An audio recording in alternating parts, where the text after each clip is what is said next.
All our guests who are standing, we request you to quickly take your seats. The minister has arrived and we are getting him in.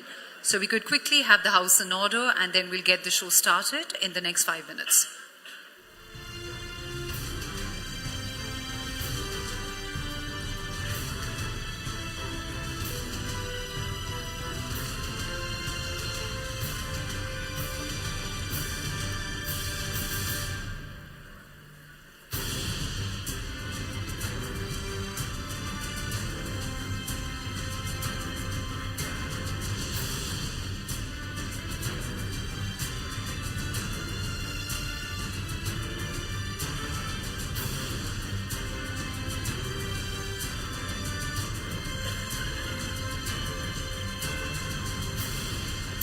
A very good evening, ladies and gentlemen. We request all of you to kindly take your seats. I'm Ritika Jhanji Jagtiani, and it is an absolute honor to extend a very warm welcome to all of you to this very special evening, that is Times Drive Green Conclave and Awards 2024. What makes this evening really special is that this is the inaugural edition of this transformative event. So let's get it started with a good round of applause and mark this exciting milestone to begin. Now, as the Indian automotive industry continues its remarkable journey to growth, this platform today highlights the very important aspect of its future, that is green mobility. Now, we all see that India today stands tall as a leader globally when it comes to automotive innovation and is having sustainable technologies. And with that, ladies and gentlemen, our chief guest for this evening, the Honorable Minister of Road Transport and Highways of India, Shri Nitin Gadkari is here with us. Can you please extend a very warm welcome with a good round of applause, please?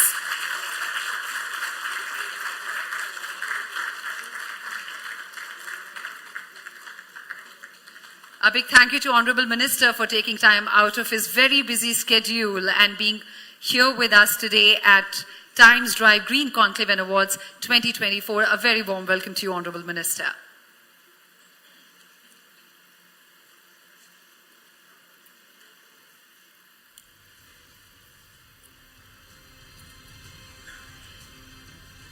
We request all of you to quickly settle down as we're ready to take this evening forward. The chief guest is here with us. We're talking about India and what all it's achieving in the automotive industry, and today it stands as a leader globally. And over the past few years, we've seen from homegrown brands to the international to global automakers, everybody coming up with transformative solutions, looking at solving problems, the ever-evolving consumer needs and demands that they're meeting with their transformative solutions. So today, ladies and gentlemen, at this conclave and at these awards, we are celebrating this progress by sparking dialogue and collaboration amongst energy providers, amongst policymakers and industry leaders. We are also accelerating the adoption of electric mobility and sustainable solutions, and of course, honoring the innovators and visionaries who are shaping the very green mobility landscape in the country. This year's theme, ladies and gentlemen, to be noted is Leading India's Green Mobility Drive. And that underscores our very strong commitment not just to technology and manufacturing, but also to infrastructure, which is extremely important to power this transition. When you say infrastructure, we're thinking of electric charging stations, hydrogen fuel stations, CNG advancements, and a whole lot more. So as we gather here, let's celebrate the ideas, let's share the insights, and of course, let's honor the pioneers who are helping us drive towards a cleaner, a greener future. But before we begin, a quick word of gratitude for our sponsors, because without them, this event would not have been possible. So please put your hands together in applause for our very special sponsors for this event. The technology partner, Digit.in, our wellness partner, healthandme.com, education partner, Bennett University, West Outdoor Partner, Bright Outdoor Media Limited, North Outdoor Partner, Heights, Smart Initiative Influencer Partner, Radio City. A big round of applause for these sponsors, please, because without them, this event would not have been a success. And with that, ladies and gentlemen, it's time for us to give this evening a very formal start Please put your hands together as I invite onto this dais to deliver the welcome address the COO and President of Times Network, Mr. Rohit Chadha, to share his thoughts on advancing India's journey towards sustainable mobility and achieving carbon emission targets. Mr. Rohit Chadha.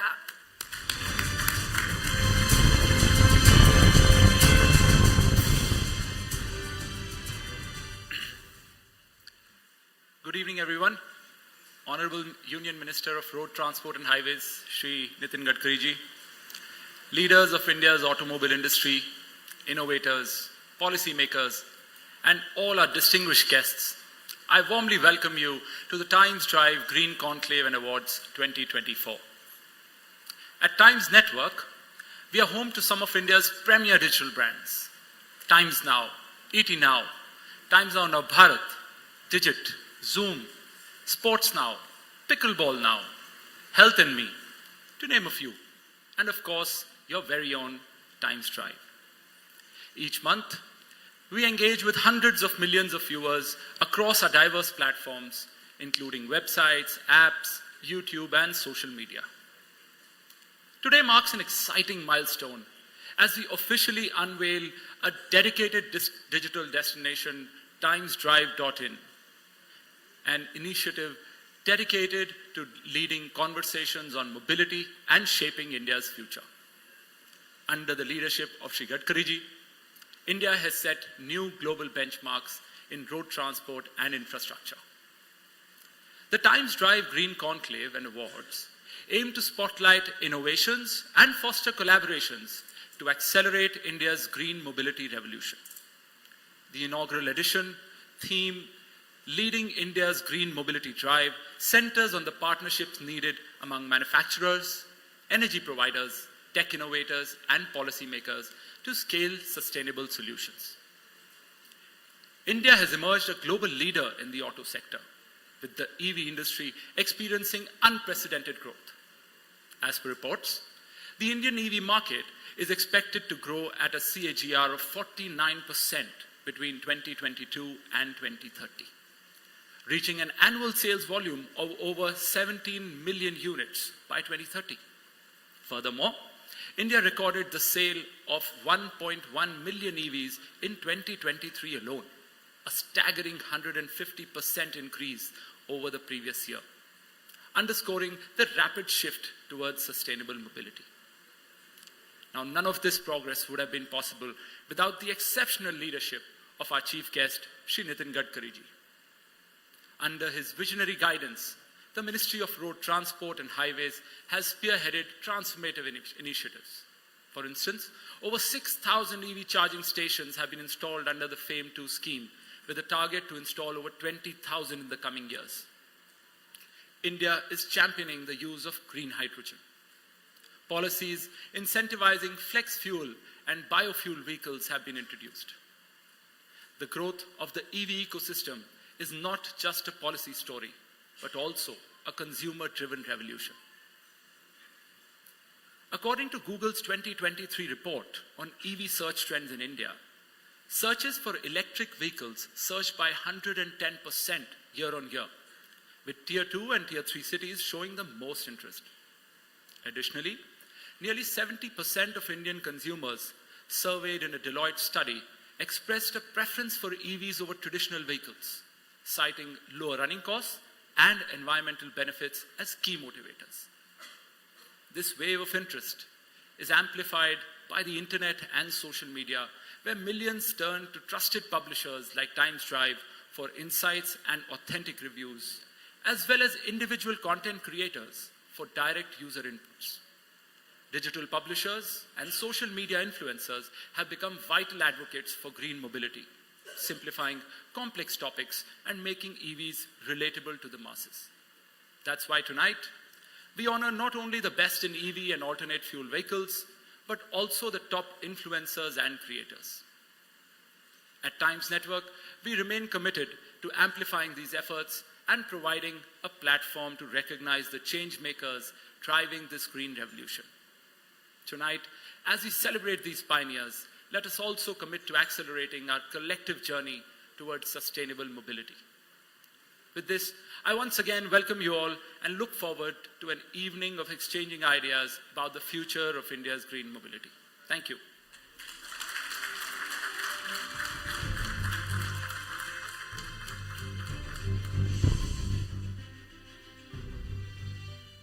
Thank you, Mr. Chadha, for setting the tone for this evening. And now, ladies and gentlemen, it's time for us to give this evening a befitting start with the auspicious lamp lighting ceremony, a ceremony that symbolizes dispelling of darkness and celebrates knowledge and wisdom. To take this forward, I would like to request our chief guest, Shri Nitin Gadkari ji, to please come on stage. And I request Mr. Rohit Chadha, COO and President Times Network, and Mr. Varun Kohli, COO Times Network News Broadcast Business, to kindly accompany him onto the stage for the ceremony.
Now, ladies and gentlemen, as this lamp lighting ceremony gets done, it's time for me to introduce you to the trailblazer, to a visionary who has completely revolutionized the infrastructure and transportation landscape of India. He is a passionate advocate of alternative fuels, and under his leadership, India has made strides that it had never made before in transportation and infrastructure. So please put your hands together and welcome onto this dais for a very special address, the Honorable Minister of Road Transport and Highways of India, Shri Nitin Gadkari.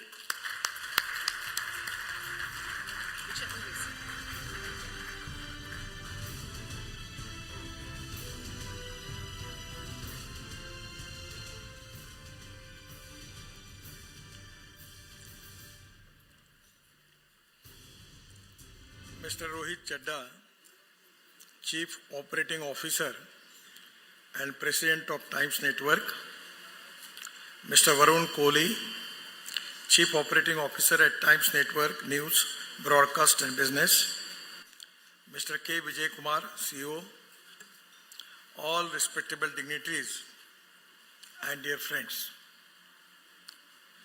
India is the fastest growing economy in the world. And the dream of our Prime Minister to make Indian economy as third largest economy in the world. The mission is to make Indian economy of $5 trillion and Atmanirbhar Bharat. It's very important that we need to develop sustainable development is basically our goal. And three important things which are very important as far as the Indian society is concerned. And the three important pillars of the society is one is ethics, economy, ecology and environment. I don't need to talk anything about air pollution in Delhi because you are already enjoying it. It is really a big problem. So to protect ecology and environment, I am actually very guilty conscious that 40% of the air pollution in the country is because of transport ministry.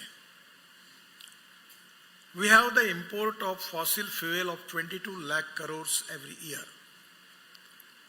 And that is one of the important reasons where we are facing the problem of pollution. So today in the transport sector, we need to find out alternative for fossil fuel. So two things which are very important for the country, one is biofuel and alternative fuel. At the same time, the other important problem, which is economic point of view, is very important, that our GDP growth, 14% they contribute from agriculture and alliance industry, 22 to 24% from the manufacturing sector, and 52 to 56% from service sector. And the population belongs to rural agriculture and tribal India is now 30% migration is there. At the time of 47, it was 90%. Now it comes to 65 to 65%. And this 30% of migration, because the reason is our agriculture is not economically viable. We need to develop our economy and good technology on the basis of Jal, Jameen, Jungle and Janwar. And there are two important philosophies which always I remember. One is knowledge. And today knowledge is very important power. The innovation, entrepreneurship, science, technology, research skill and successful practices, we name it as knowledge, and conversion of knowledge into wealth is the future. And the second important philosophy is no material is waste and no person is waste. It is depending upon the appropriate vision of the leadership and appropriate technology that you can convert waste into wealth. Today in Indian scenario, we are facing big problem in agriculture sector, that is surplus of food grains, wheat surplus, rice surplus, corn surplus, and even there are prices which are even lower down as compared with the MSP. So the price of the fertilizers, insecticides day by day is going to increase, and that is to be one of the economic challenge for the country, that how we are going to resolve the problems in the agriculture. So the most important thing, the decision taken by our government is the diversification of agriculture towards energy and power sector. And that is the reason that today we are already in the process of making ethanol economy. I have just coming here in this hotel with using the world first Toyota Innova car on 100% bioethanol, flex fuel. And that there is no pollution from that car, green fuel. And as far as the average with the petrol is, its comparison is there, the petrol rate is coming 25 rupees per liter. So this is import substitute, cost effective, pollution free and indigenous. So today we are in the process of making ethanol from sugarcane juice. We can make ethanol from C molasses, B molasses. Even we can make ethanol from corn and food grains, rice. And even in Panipat, the Indian Oil has started the project. That is one of my dream project, is making ethanol from parali, rice straw. The project is making of 1 lakh liter of ethanol per day, 150 ton of bio-bitumen per day, and 88,000 ton of bio-aviation fuel, sustainable aviation fuel per year. So today, this is waste to wealth. So today, this biofuel economy is in a good position. Already just 2 months before, I got Apple to launch the motorcycle of Bajaj. And the Raju was telling me, our Bajaj motorcycle in petrol, the cost is for 1 kilometer is 2 rupees 25 paisa, and cost for the CNG is 1 rupees. So now day by day, CNG car, motorcycles, scooters, commercial vehicles are very popular.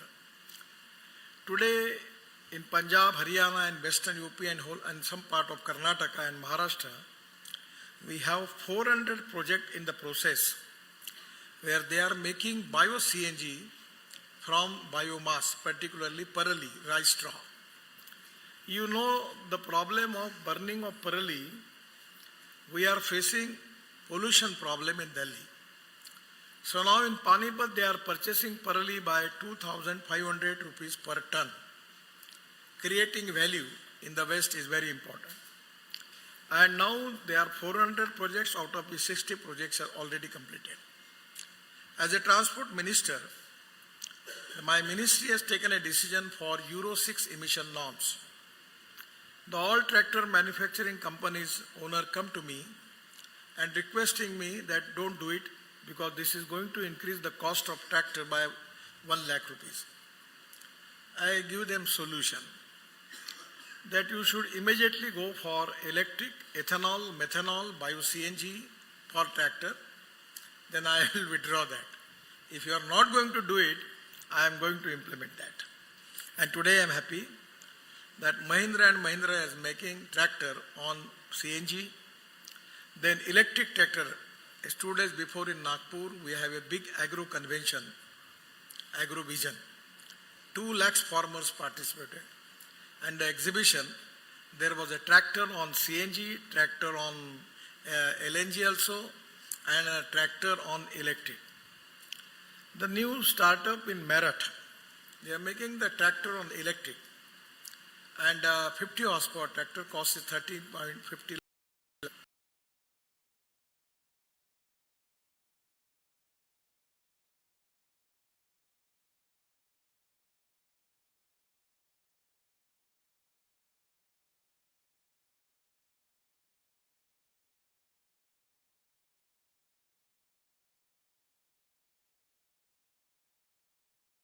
lot of companies are in the process of launching electric tractor. And because of this CNG, now this is to be a very important thing that making CNG from biomass, it is also going to be popular. And we can convert our tractor into CNG. That will be the really going to reduce the pollution, and import point of view, that will be the great saving. So this biofuel economy is very important. And the second option is electric. I remember when as I was 14, 15, in every conference like this, people are asking me the question about electric car, electric scooter, and if the battery is down, then how it can be possible to run the car. Now, no one is going to ask because it's popular and it's 200% increase in it. Today we have electric car, electric scooter, electric motorcycle in this hotel. Just 1 month before I launched electric motorcycle from, I not remember the name of the company, but a very beautiful model costing only 88,000 rupees. So in the same platform here. So today the electric scooter, electric motorcycle is very popular. And 400 startup, they have already started the manufacturing of electric scooter. Generally, the big companies are making electric scooter for the battery for 160 kilometer or 140 kilometer. And the small people are making the scooter for 60 kilometer battery only they are making. That's why the cost is less. At the time when we start this electricity, lithium-ion battery, the cost was $150 per kilowatt per hour. And today, it is 110, and some of the people are telling me now it comes to 100 rupees, $100, means it equivalent to cost of the petrol and diesel. Just today, we have just started first pilot project in Nagpur. And the bus is from actually the technology is from Skoda, also one of the European company has got that technology. And from Siemens and other one company, Hitachi, they have the technology for the charger. The 135 people capacity, the bus will come within a half minute. Bus will charge for 40 kilometers. Again, next stop, bus will stop there. So this is going to change the total economics. To running electric bus per kilometer cost is coming 65 rupees per kilometer. And in Mumbai, the best is running diesel buses, the cost is coming 115 rupees per kilometer. So on electric as a fuel, we can save the cost. So many of the companies are now in the process of making electric trucks. So today, the things are moving very fast. And for the reason, economic point of view, at least if we can reduce this import, at least of 10 lakh crore, and this 10 lakh crore going to Indian economy to create a lot of jobs. Today, it is really a very, very fantastic situation, economic situation as far as automobile industry is concerned. The industry is related with my ministry. When I taken charge as a minister, our automobile industry's number was 7. Now just 4 months before, we surpassed Japan and now our number is 3rd. So our size of the industry is 22 lakh crore. And the second number is China is 47 lakh crore. And first is USA, that is 78 lakh crores. Our mission and dream is to make Indian automobile industry number 1 in the world in 5 years. And now this is the industry which is the most important industry as far as Atmanirbhar Bharat is concerned. We have got maximum export from this industry. This is the industry which is giving maximum GST to the state and central government. And this is the industry which is up till now creates 4 crore 50 lakhs jobs. So therefore, by making ethanol, methanol, biodiesel, bio-LNG, electric and hydrogen, they are the fuel for the future. I have got the car on hydrogen and name of the car is Mirai. Mirai is a Japanese word. The car is from Toyota and that the car is on hydrogen and hydrogen is a fuel for the future. The futuristic planning and vision for the automobile industry is very important because we want to make Indian automobile industry number 1 in the world and there is a huge potential for that. So today the pollution is big concern. For that reason, we have to reduce the pollution and without reducing the import of fossil fuel, we cannot going to resolve the problem of air pollution. And the most important thing is that waste to wealth. From municipal waste, we can convert waste to wealth. In Delhi, we are already making a big road from that Panipat, that UR2 road coming to Dwarka Express Highway. The cost of the road is 10,000 crore. We have used municipal waste, segregated municipal waste on, I'm not remembering the name of the Ghazipur. The west mountain is there. I don't know too much about Delhi. So 7-meter height is reduced. We have already used the municipal waste in Mumbai-Delhi Express Highway, then Ahmedabad-Dolero Express Highway, and everywhere now we are using municipal waste. We are segregating the municipal waste from plastic, glass, metal and organic waste, taking it to the biodigester, making methane from it, and from methane we can make bio-CNG or even hydrogen. So today, lot of municipal corporations has got huge potential for making hydrogen and CNG. In my own city in Nagpur, from last 8 to 9 years, we are selling our sewage water to government of Maharashtra and we are getting 300 crore rupees per year as a royalty from selling of sewage water. Now today, we have just started making bio-CNG, 28 ton of bio-CNG from municipal waste, segregated. The company is from Netherlands. It's on final level. So the idea is to running all municipal corporation vehicles and buses and trucks on CNG. So that is save money to earn money. So there is a huge potential because the cost economics is there. Anywhere you are using alternative fuel or biofuel, the saving is very high. सो कोई मेहरबानी नहीं है, green बनना के में फायदा है. So everyone is going to use it, electric. Now the diesel tractor, we are spending 3,50,000 rupees of diesel in place of that. Electric cost is 60,000.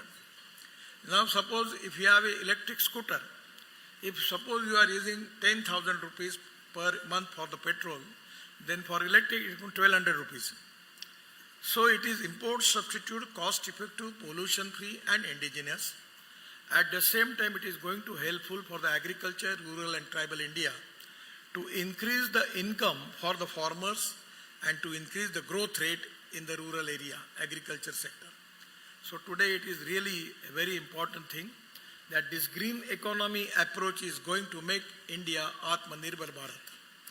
And it's very important, it's one of the important industry which is giving maximum revenue as a part of GST, creating maximum employment and creating maximum export. You take it from me, though I am a politician, please believe me, because whatever I am talking, it is 101% going to prove. I have this track record. So within 5 years, you please see that when I got approval to launch Mercedes Electric in Pune, the chairman of the Mercedes, World Mercedes company was telling me, now we have decided to make only electric Mercedes.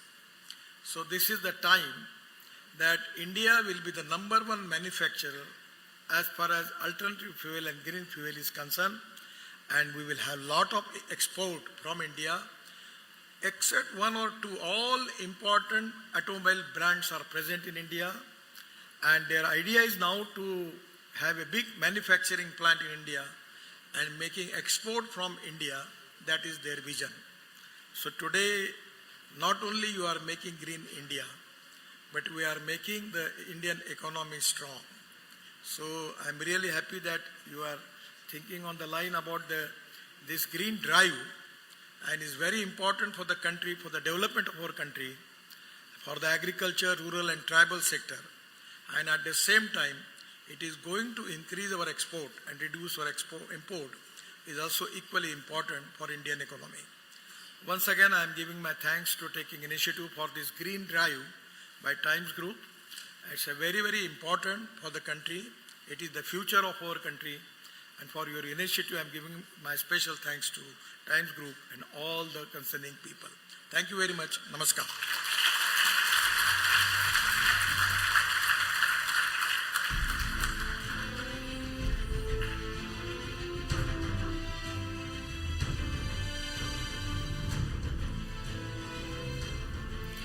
Thank you so much, Honorable Minister, for sharing your visionary insights and for always inspiring us with your commitment to a greener and more connected India. Thank you very much. And now, we've arrived at the most awaited moment of this evening. Ladies and gentlemen, this evening is very special because it also marks the official launch of the website of Times Drive, your one-stop destination for all things automotive in India. And for this moment to be taken forward, we have Shri Nitin Gadkari already with us on stage. I request Mr. Rohit Chadda to please join us, and let's get this started. It's going to be a platform which will serve as a hub for all the news, reviews, trends and updates, covering everything from cutting-edge innovations to green mobility and advancements in the Indian automotive industry. We have the remote in the hands of the Honorable Minister. So, Mr. Chadda, I'll give you a count from 3, 2, 1, and then with the press of button, we launch the website. So there we go, 3, 2, 1.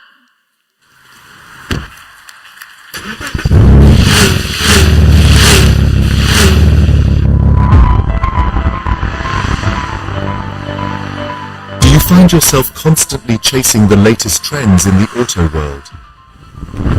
Presenting timesdrive.in, your ultimate pit stop for everything you need to fuel your passion for automobiles.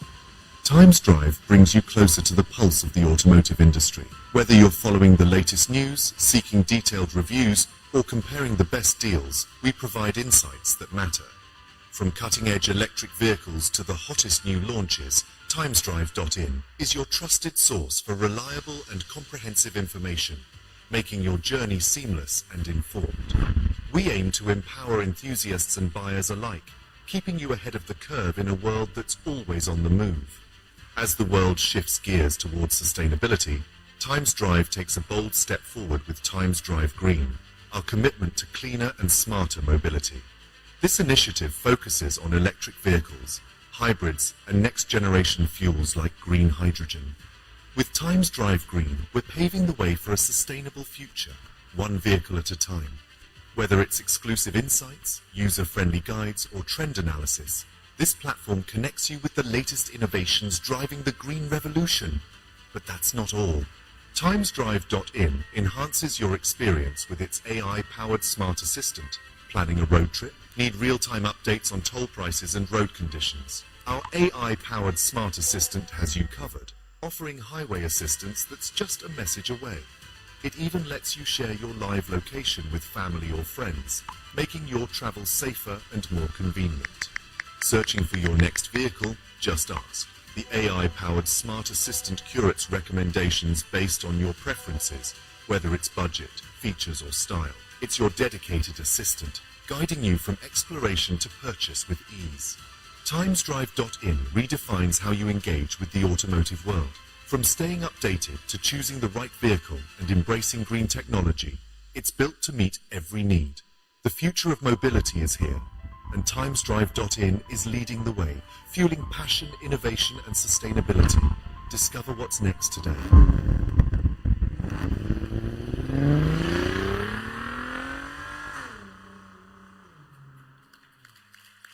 There you have TimesDrive.in, an indispensable resource for automobile enthusiasts and industry professionals alike. Now, ladies and gentlemen, it's time for us to begin our first set of awards. Let's take this evening forward. I request Shri Gadkari ji and Mr. Chadha to kindly come in the center of the stage as we're ready to get these awards kick-started with the very first award of the evening. Please keep your applause generous as we announce the EV CEO of the Year. And the winner is K. Vijay Kumar, Greaves Electric Mobility. Mr. Vijay Kumar is a visionary leader in the electric mobility space and an automotive veteran with 30-plus years of experience, currently serving as the CEO and Executive Director of Greaves Electric Mobility, part of the 165-year-old Greaves legacy. He's had a significant impact across the EVO ecosystem. Many congratulations to you, Mr. Kumar. Moving on to the next one. The next category is Fastest Growing EV Brand of the Year, and the award goes to Ampere Nexus. We have Mr. Siddhant Bora, Lead Marketing, Greaves Electric Mobility, here to receive the award.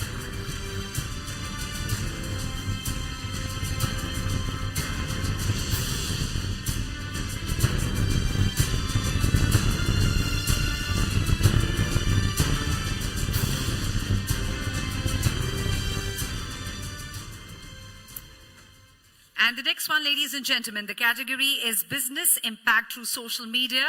And this one goes out to Apollo Tires. We have Tarun Mangal, Head Digital Marketing at Apollo Tires, and Rimuzi Cruz, Head Marketing Community and Sports here to receive the award.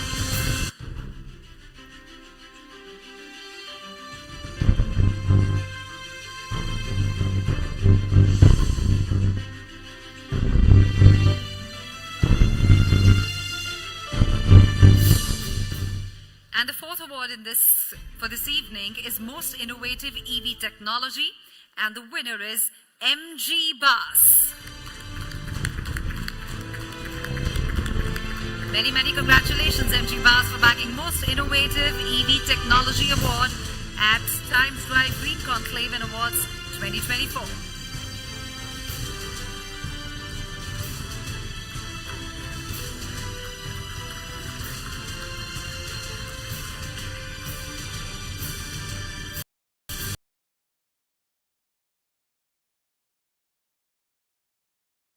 And this one's backed by Bajaj Alliance General Insurance. We have Subhashish Mazumdar, President and Head Motor Distribution at Bajaj Alliance General Insurance, here to receive the award.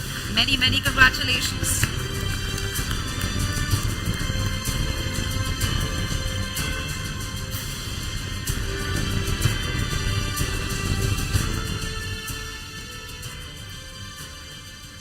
And the next one Luxury EV SUV of the year. And Gadkari ji did mention the brand while he was making a speech. This goes out to Mercedes EQS 580.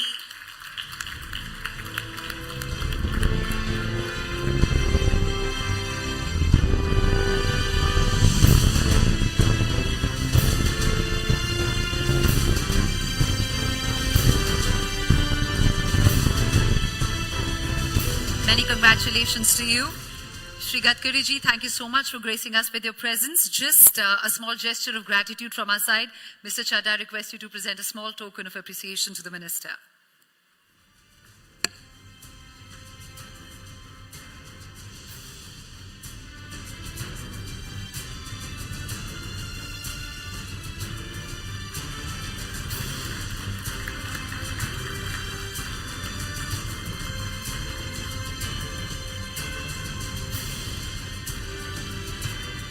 Thank you, Honourable Minister, once again for sparing time from your very busy schedule for Times Green Conclave and Awards 2024. Ladies and gentlemen, a huge round of applause, and let's see the Minister off. He has other commitments to attend to, but we are so very thankful for his presence, adding immense value to this evening.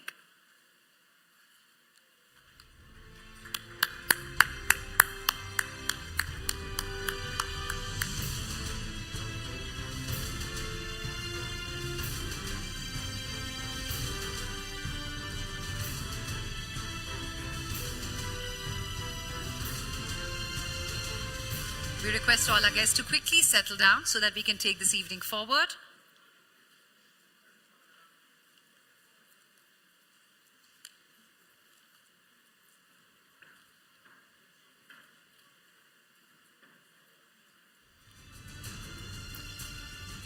As we move forward into this transformative evening, it's time for one of the most anticipated segments. It's time for the Times Drive Green Conclave and Awards 2024's first panel discussion that promises to offer invaluable insights and ignite meaningful conversations around new age mobility, innovations, and future trends. The topic for today's discussion, ladies and gentlemen, is fueling the future from EVs to hydrogen and hybrid solutions. Couldn't be more timely or critical. As the world accelerates towards sustainable mobility, India is positioning itself as a global leader when it comes to innovation, embracing groundbreaking technologies such as EVs, hydrogen fuel cells, and hybrid solutions. We request all our guests to quickly settle down before we invite our panelists onto the stage to take the session forward. Can we quickly have the house in order, please, before we get started officially with the session?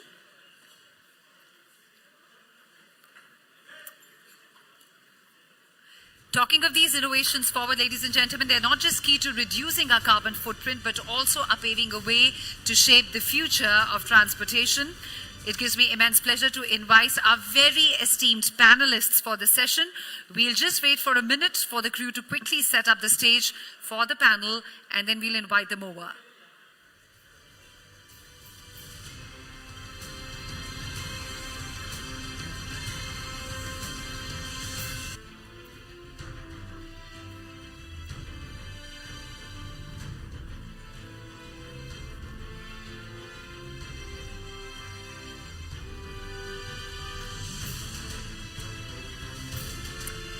Please put your hands together as I invite a very esteemed panelist for the very first session of this evening, starting with Pritesh Singh, Specialist CASE and Alternate Power Trains, Nomura Research Institute Consulting and Solutions India. Can we welcome them with a round of applause, please? Yes, sir. Thank you, Mr. Singh, for joining us this evening. Please keep your applause going as we invite our next panelist for the session, Maxon Lewis, founder and CEO, Magenta Mobility. Thank you, Mr. Lewis, for joining us.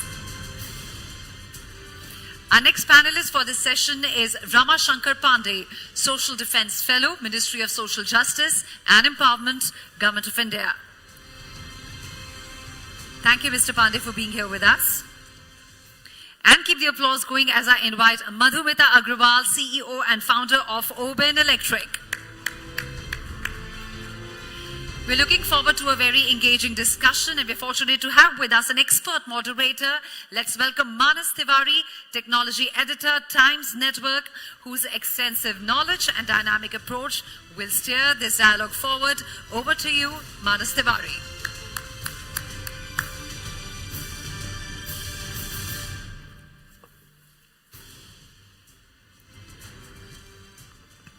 Hello hello क्या हो गया भाई पहला ही session है अभी तो ठंडा नहीं पड़ना है इतना अभी 2 सेशन और है so can I have a little more energy in the room guys a good round of applause for all our panelists yeah that's more like it see when I was preparing for this panel I was really nervous that I should bring in the Delhi pollution into the conversation or not but I think I should thank Nitin ji because he himself did that so keeping that in mind and what we saw in Delhi over the last couple of weeks I want to I think this is the perfect time, the most ideal time to revisit this conversation around alternative fuel sources. We'll try our best to make this as interesting as possible over the next half an hour. And to begin this and to set the stage, set the direction for this conversation over the next half an hour, my first question for all of you is, can you take us through some of, the last decade in mobility? In terms of what have been the biggest game changers for you and why? 30 seconds take from all of you. So, starting with you. I think in last 1 decade, what I can say is the choices and challenges which have emerged around the mobility, especially the alternate powertrains. So, India is emerging and starting its journey towards different alternate powertrains. So, it's not only pure electric, as Gadkari ji also talked, but emerging choices around different powertrains, including electric, hybrid, hydrogen, CNG, ethanol, methanol, flex fuel, etc. And I think that has been one of the fascinating things which I am tracking on. Maxim. Right. I'll summarize the last, not the decade, but the last couple of years in the following 4 questions. 2018, the question was, what is an EV? A couple of years later, we were talking about why should I even consider an EV? Today when we speak, we say, why not an EV? I'm waiting for the time when we are going to ask, what is an ICE engine? So I think this transition that has happened from what to our awareness to now a buying decision, and now it's at leveling out with an ICE engine. I think that's one of the biggest things that has happened in the last, not even a decade, half a decade really, 5, 6, 7 years really speaking. So that's a big transition for me. Absolutely, sir. Yeah, so I think for me, if you remember the biggest change, 1 year before 2018, when the minister was talking about diesel and petrol with the famous speech in Siam Conclave, there was this 2 sides to this story. We were preparing for Bharat Stage 6 at that point of time. So there was a question mark, but today with whatever we see, alternate fuels and sustainability and really facing the sustainability problem, Delhi being on the top on the news. So one green thing I will say, the mindset has changed. Of course, we have not arrived. Lot to do, but at least the mindset, the collaboration between government and the industry is never this strong. But we see today, like you just heard, that you can believe the politicians. Yes, you can believe, at least in the auto sector, whatever AMP we made, whatever FAME policy we have made, there's a lot of collaboration. So that is one major change. But the second thing which I'm not particularly happy, and many of us for that matter, the another green thing which would have happened using the same technology of AI and connectivity and all the electronics in the vehicle is saving people on roads. Millions of us drive on roads, and roughly 461 plus families does not get back their people home day after day. And nothing has changed there. Rather, what you see, the latest report, it's actually on the increase. So one way on the sustainability, we have a big debate and issue. It's on our drawing room now. Everybody talks. Rather than speed and power, we are talking about powertrain. But at the same time, Indians dying on road is not a good story for our industry.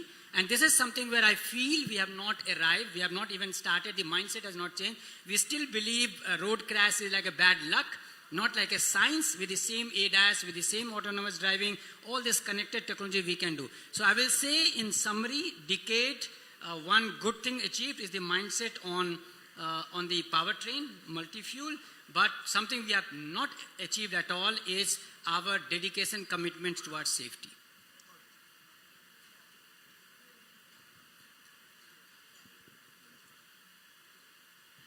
So good evening, everyone. I think we are talking about mobility and automotive, which is very complex industry and tough industry. I think what in this decade, what has happened is we are seeing a very bold Bharat, I would say, rather, a very courageous Bharat, new OEMs coming, taking up the tough challenges, trying to solve. I think that's what has changed, coming up and, not just the legacy players, but there are new players, young players who are coming and taking these tough problem statements to solve. And I think that is the change, or you just say the mindset change has happened. We have just got started, right?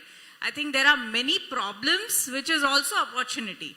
But first thing, what needs to, you take up that challenge. I think that's the first step we have already taken. And I think I see a bold, courageous Bharat, which is, moving towards design, development and manufacturing anyways we were doing, but designing, and which brings a lot of value. I think that's what has happened to the new Bharat. Yeah. I see a lot of positivity there, so it's good to have. Absolutely.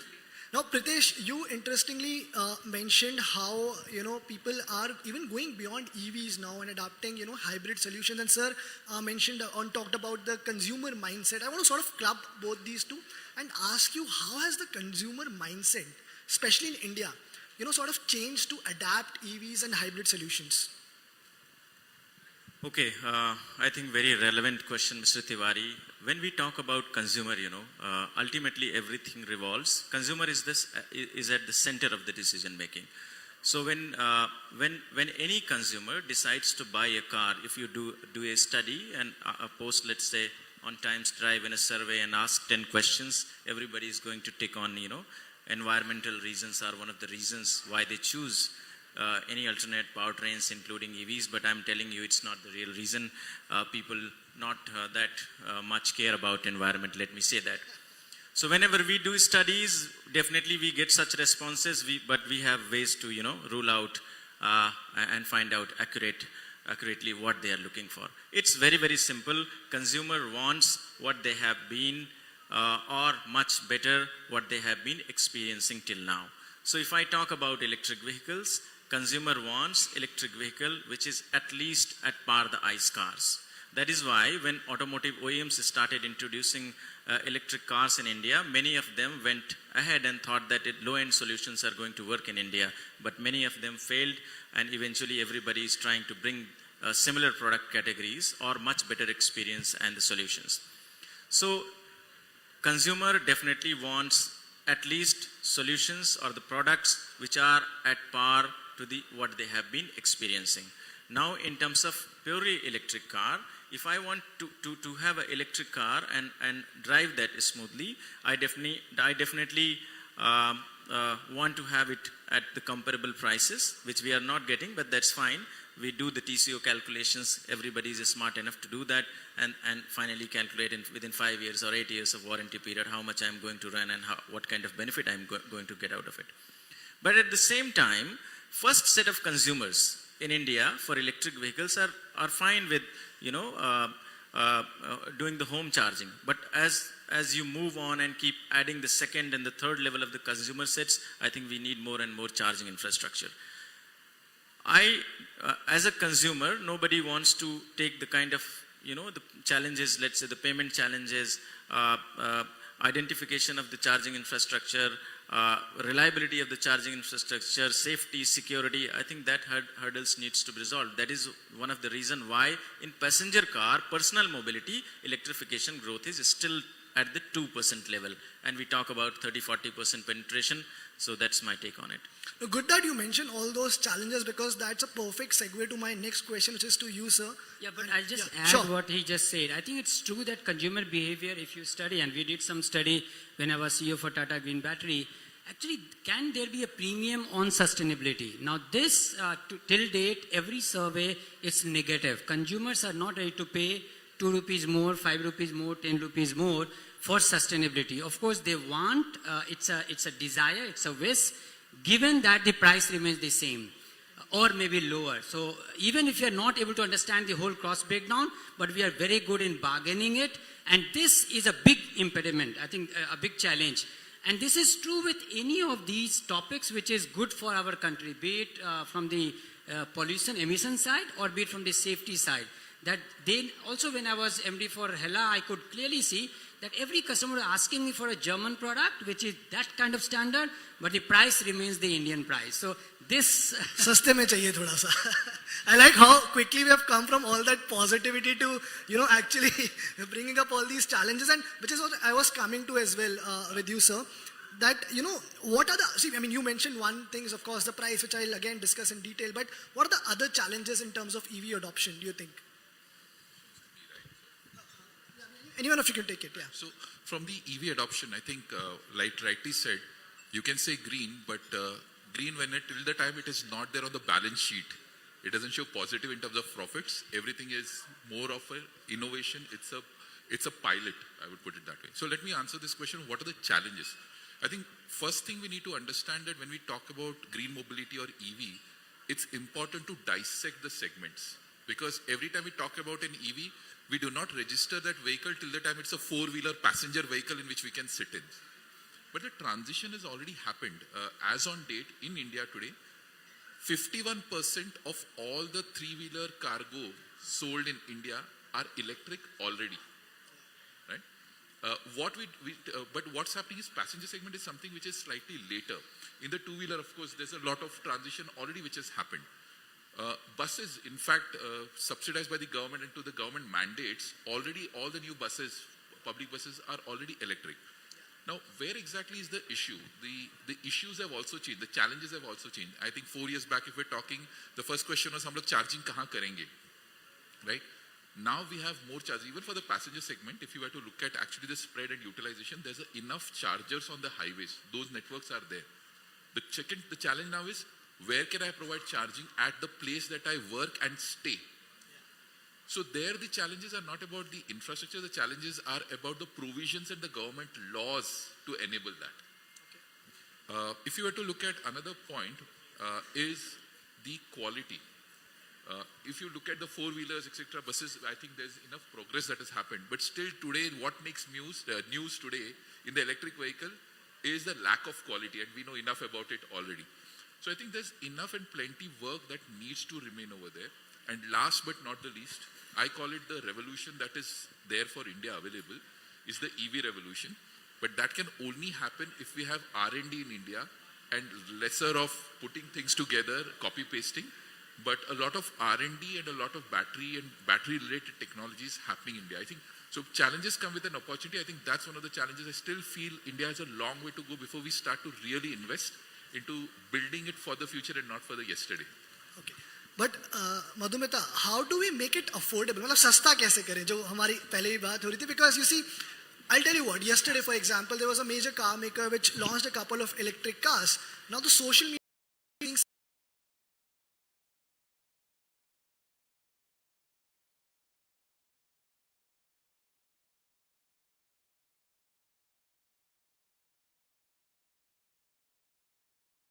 more affordable. How do we address the range anxiety issues?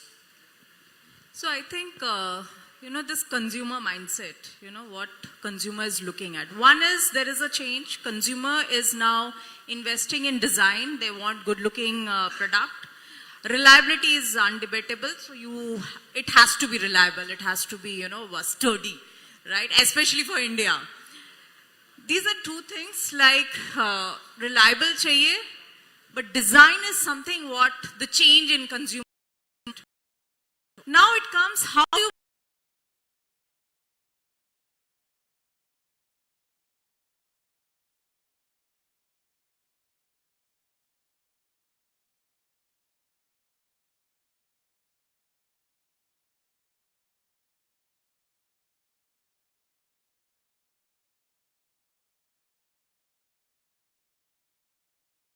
fence. It was, that was an industry, the way of doing business. But I think it is about R&D. It is about vertical integration. It is about investing in R&D to give a product which suits Indian consumer.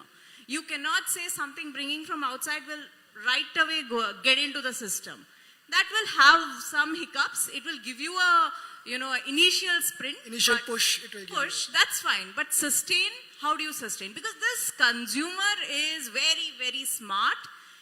When it comes to bargaining, when it comes to, it doesn't negotiate on any of the features. It negotiates on price. How do you bring that price down? Unless until you cook it inside, in your factory, if you don't build it, you cannot bring that price down. And if you do that plug and play thing, you will fail. Because that's what we are seeing right now, right? The problem, what people are, And if the OEMs which are solving that.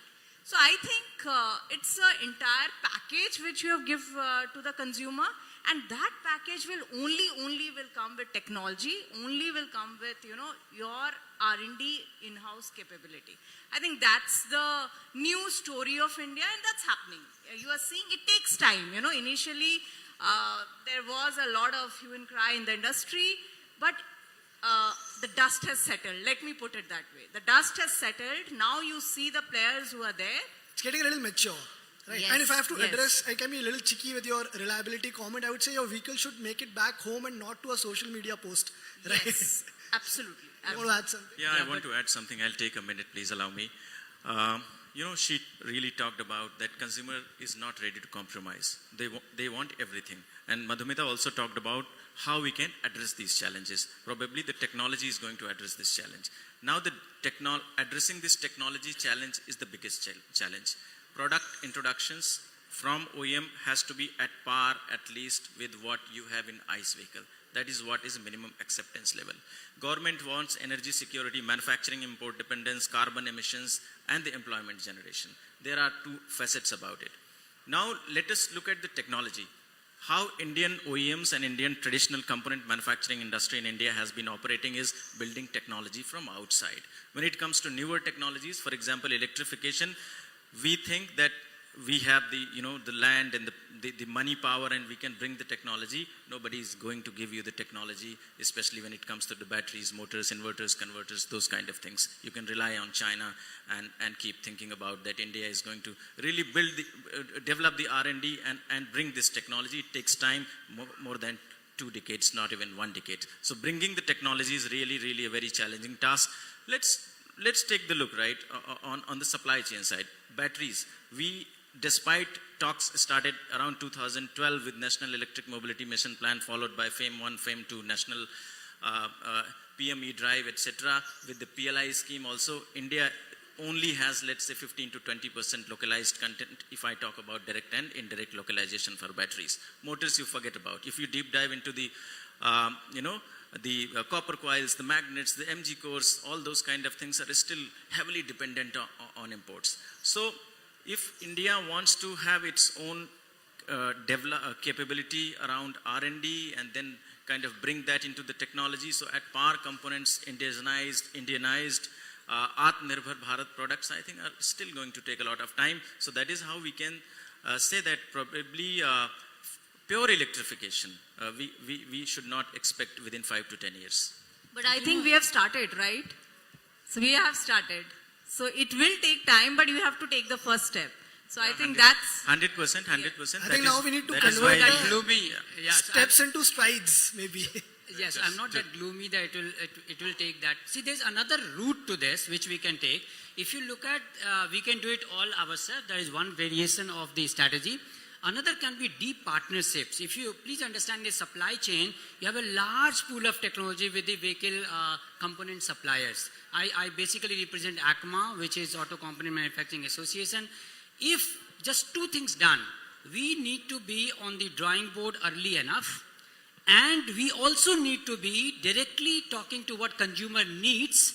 If we just bridge this two, there is a possibility of cost innovation. I'm just talking about not time to shortcut, but cost innovation, which is need of the hour, but deep partnership needed, which means again democratizing the power of developing the platform, which taken ACMA and SIAM members together should be possible in shorter time period. I 100% agree, sir. The partnership is the only way forward. Maxon, you briefly spoke about how we need to look beyond consumer vehicles. So, from you, I want to understand, how do mobility innovations tie into broader energy storage and management systems? Correct. So this is my definition when we talk about EV. Typically, green for us is EV. And for most people, it stands for electric vehicles. But I would recontextualize it. I would call it environmental friendly vehicles. Right? So that is going to be the definition of EV going ahead. Now, when you look at the EV construct, we see only the vehicle on the road and the battery. But there's a lot of back end to it. So till such time, you do not declutter or clean up the back end part of it, the generation side of it. It is only moving the pollution problem from the tailpipe to the chimney stack of the power plant. So now there's a lot of value chain. And I just want to contextualize this again by saying, from the horse cart to a petrol or diesel engine, we have given them 150 years, right? That is how the transition has happened. For us, expecting in the next 5 years, okay, everything will become EV, that is also a transition. So the first transition is the vehicle on the road, the technology in the vehicle, but there's a lot of back end. For example, I'll just give you 2-3 elements of it. First of all, is we're talking about green access or open access for providing solar-based charging. And it started in 2018 from the government of India. There is also something called the BESS, Battery Energy Storage Systems, which can be used in the charging infrastructure. Now, where do these batteries come? You don't need newer batteries. The same batteries which is there in the vehicle can be repurposed.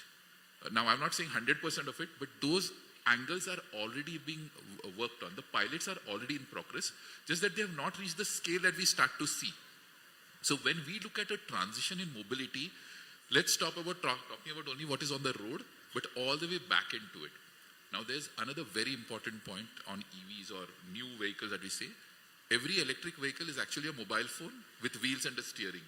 And there's an enormous amount of data that is flowing. My biggest problem today is the amount of data I'm generating, not the pollution, that's not there. And what we do with that data and how to optimize our operations, how to optimize route planning, signaling systems, there's a huge element of optimization waiting for us to happen. So what is happening in the social media today, like suddenly from television we have moved to mobile phones and even smaller, I believe the next 10-15 years is going to be these kind of data-driven optimization that's still yet we are even waiting to uncover really. That's my view of the entire ecosystem of sustainable mobility. Yeah, I think this data point also which you brought up, this also will eventually help us to make the not just customer experience better, but also improve the vehicle. I think that is also a way which will I think, move sir, forward. do you agree or do you disagree? We're nodding in disagreement. I think for me, again, this data has to pool into a collaborative platform. We must come, if cost innovation has to happen, the only way is partnership. I know there can be differentiation strategy for each OEMs, but the time has come for the larger purpose, which is cost innovation and safety. We must give this data lake pool to our engineers to run the AI engine to come up with modular stuff. These modular stuff can be the starting version, which can be, you can call it free, and then you build your differentiation, whatever you want to do. But in this fight, let's not, again, a lot of time will be lost. At least in the area of safety, I feel very pain when I don't see this collaboration. Okay, so now before I move towards the policy part of things, one last question to Pritesh to settle it all for all of us. What do you think will be the most dominant fuel over the next 10 years? Will it be EVs? Will it be hydrogen? Or are we still stuck with petrol and diesel? I mean, it's a great question, and answering this is also a little challenging, but I'll go. तभी आपसे पूछा है मैंने. I'll go part trend wise. So like, let's say ethanol 20% blending with ethanol 20% by 2025 is achievable.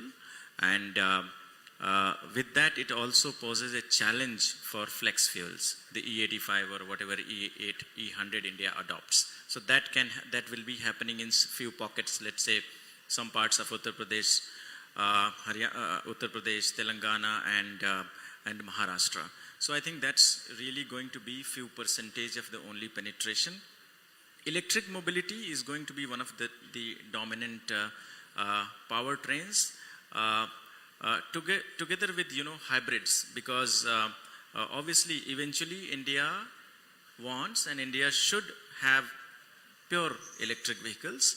But I think because consumer adoption towards hybrids, even if they are more costly, is happening in a very organic way. So hybrids are also going to find definitely a good amount of space, and hydrogen around, I think, 2035, we are going to see applications around commercial vehicles. If you want me to put some percentage, I think for electrification, what government targets is 30%. We are going to be lesser than that for passenger cars. In two-wheeler and three-wheeler, definitely much more than that.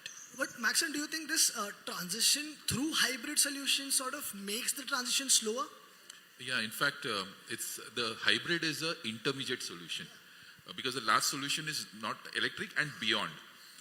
And to the answer to your question is, if we get stuck in saying that, okay, electric vehicle is the solution, then we are exactly operating like the ICE vehicle manufacturers 10 years ago, saying EV kabhi banna hi nahi hai. In the same way, I would believe that from EV, there are going ahead. But what is going to happen is the transitions are going to be much faster.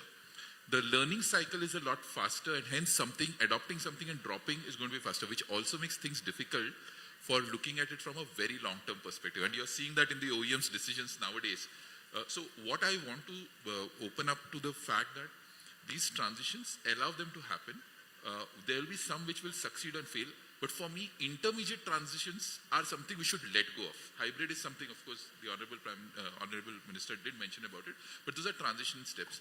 In the same way, from EV to battery systems, etc., we should be looking at. But except just one point I want to make around the next set of fuel systems that are going to come.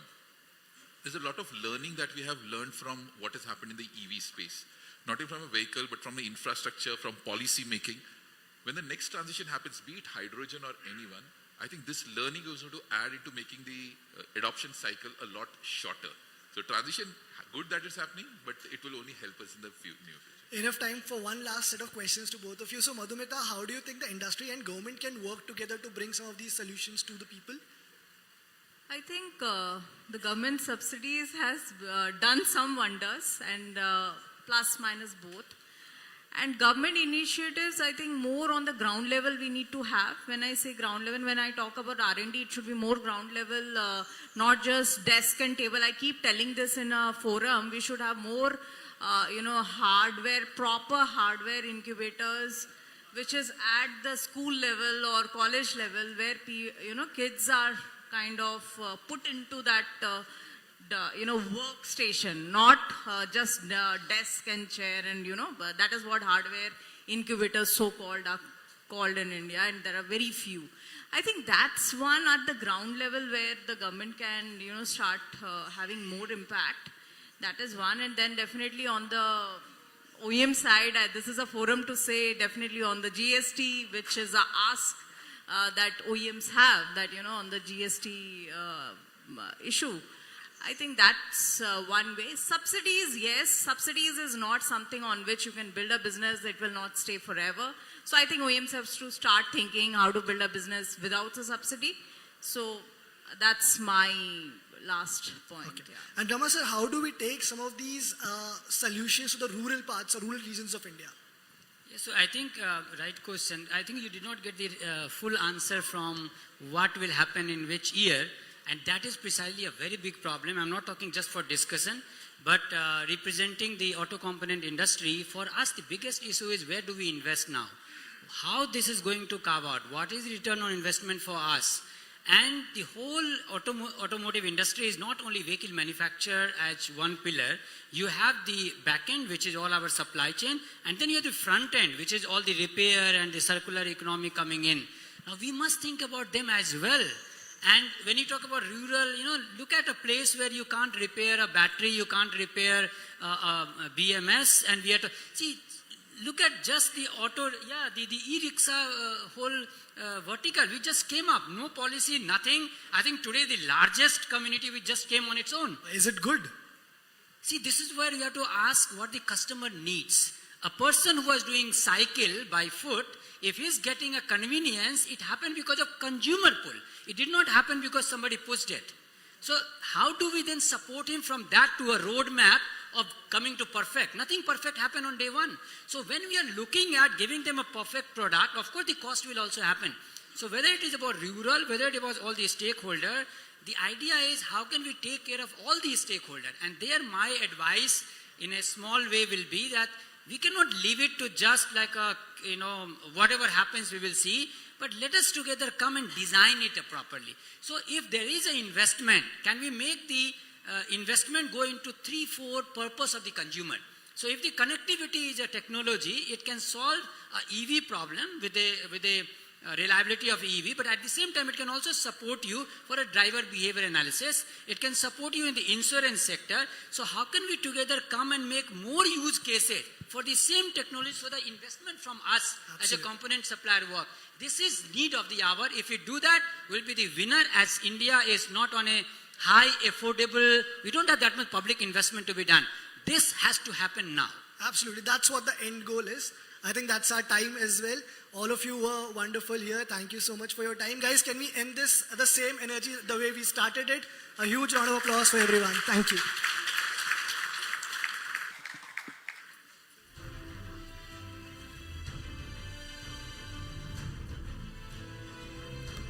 A big thank you to all the panelists for sharing their perspectives on this very critical topic. And thank you, Manas, for bringing the best out of the panel. I request the panelists to kindly stay with us on the stage. And I request Mr. Chadda to please come and present a small token of appreciation to all the panelists.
Thank you to all the panelists once again, and thank you, Mr. Chadda, for doing the honors. Now, before we move on, we would like to thank our partners once again for helping us make this event a success, starting with our technology partner, Digit.in, our wellness partner, healthandme.com, education partner, Bennett University, West Outdoor partner, Bright Outdoor Media Limited, North Outdoor partner, Heights, and Smart Initiative influencer partner, Radio City. And now, ladies and gentlemen, we are ready to move on to another crucial conversation of this evening.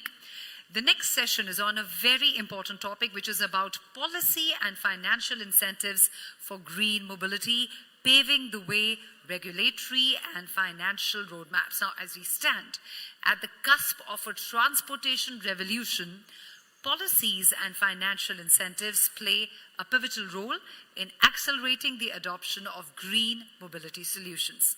From regulatory frameworks that set the foundation to financial roadmaps that encourage innovation and adoption, this dialogue will explore how India can drive its green mobility ambitions forward.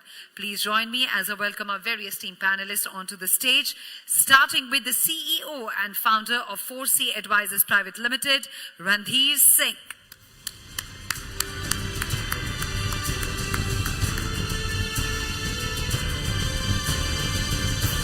Thank you, Mr. Singh, for joining us. Looking forward to hearing your perspectives.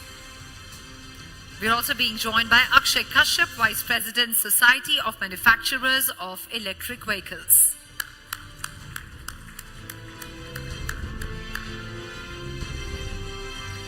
Very glad to have with us FADA State Chairperson Delhi, Ajay Agarwal.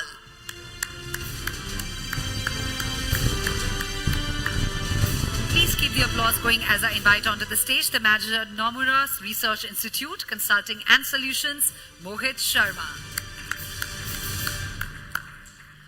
And to steer this discussion forward, ladies and gentlemen, it's time for me to welcome onto the stage Prashant Singh, editor of etnow.in, whose deep understanding of the sector ensures we'll have a stimulating conversation ahead. Over to you.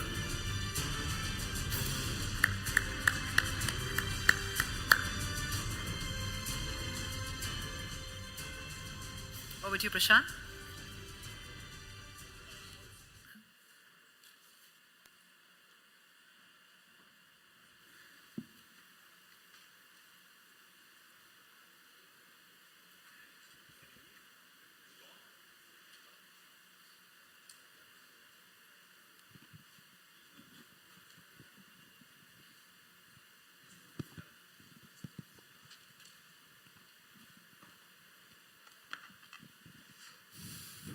Sorry for the glitch.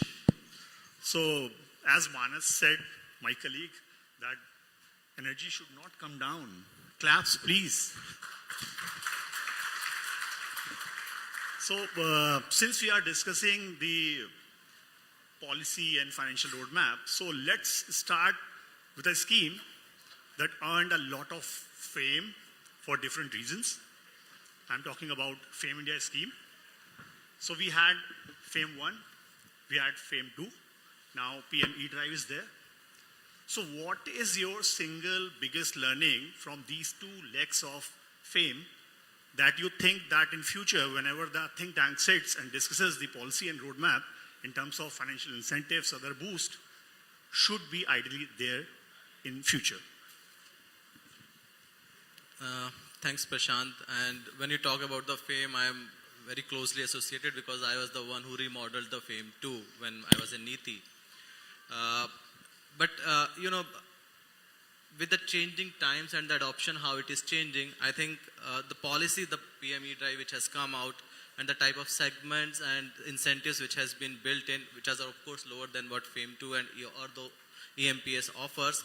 But I think it needs to be more progressive in the future, because when we talk about the mobility now and also the transition to the greener mobility, we need to also consider the segments like electric bicycle, which is something totally left out. And if you see all across the world, there was a recent survey in 10 biggest cities across the world, and the adoption of that one is very high. Also seeing the... just mentioned e-rickshaw as well. Yeah.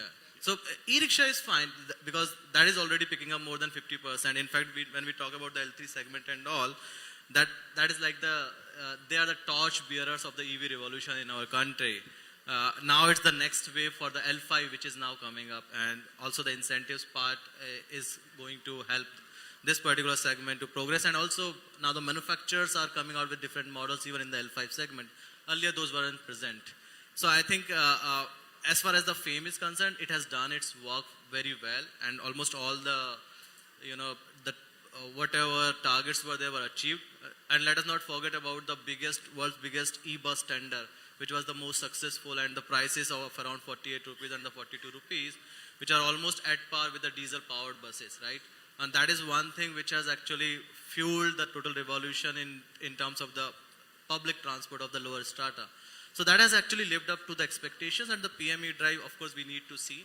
But as we have also already heard to some of the panelists in the last discussion, this is already doing its work, and people are quite, enthusiastic about it. But of course, there are certain segments that I talked about has been left out. We might say in some, we might not only electric bicycles, but also, the passenger side, that personal vehicle side has also been left out. But in some of the state policies, it is already being covered. But it's always whatever is covered in the FAME, it's being replicated, so to say, in some of the state policies. Okay. So, Akshay, what's your take? Yeah, so good evening. I'll apologize in advance because I'm not known for my diplomatic answers to everything. So I think let's start with FAME. I think the intention was great. Unfortunately, in India, we have some people who always tend to be a little oversmart and take advantages. Having said that, I think there is a lot we can do towards implementation. Starting from there, like all our panelists mentioned, the torchbearers of the revolution have been the L3 unambiguous segment, which adds a lot of value to the bottom of the totem pole kind of people. But it tends to be highly unregulated. A lot of unsafe practices, a lot of practices which, in my opinion, can actually derail the EV story that go on there. So I think government's job and their intention is very clear. They have policies, they have regulations, and that's their job. The rest is for the industry to take it up and to do the right thing. And when I use the word right thing, I'll just take an example of the two-wheeler segment.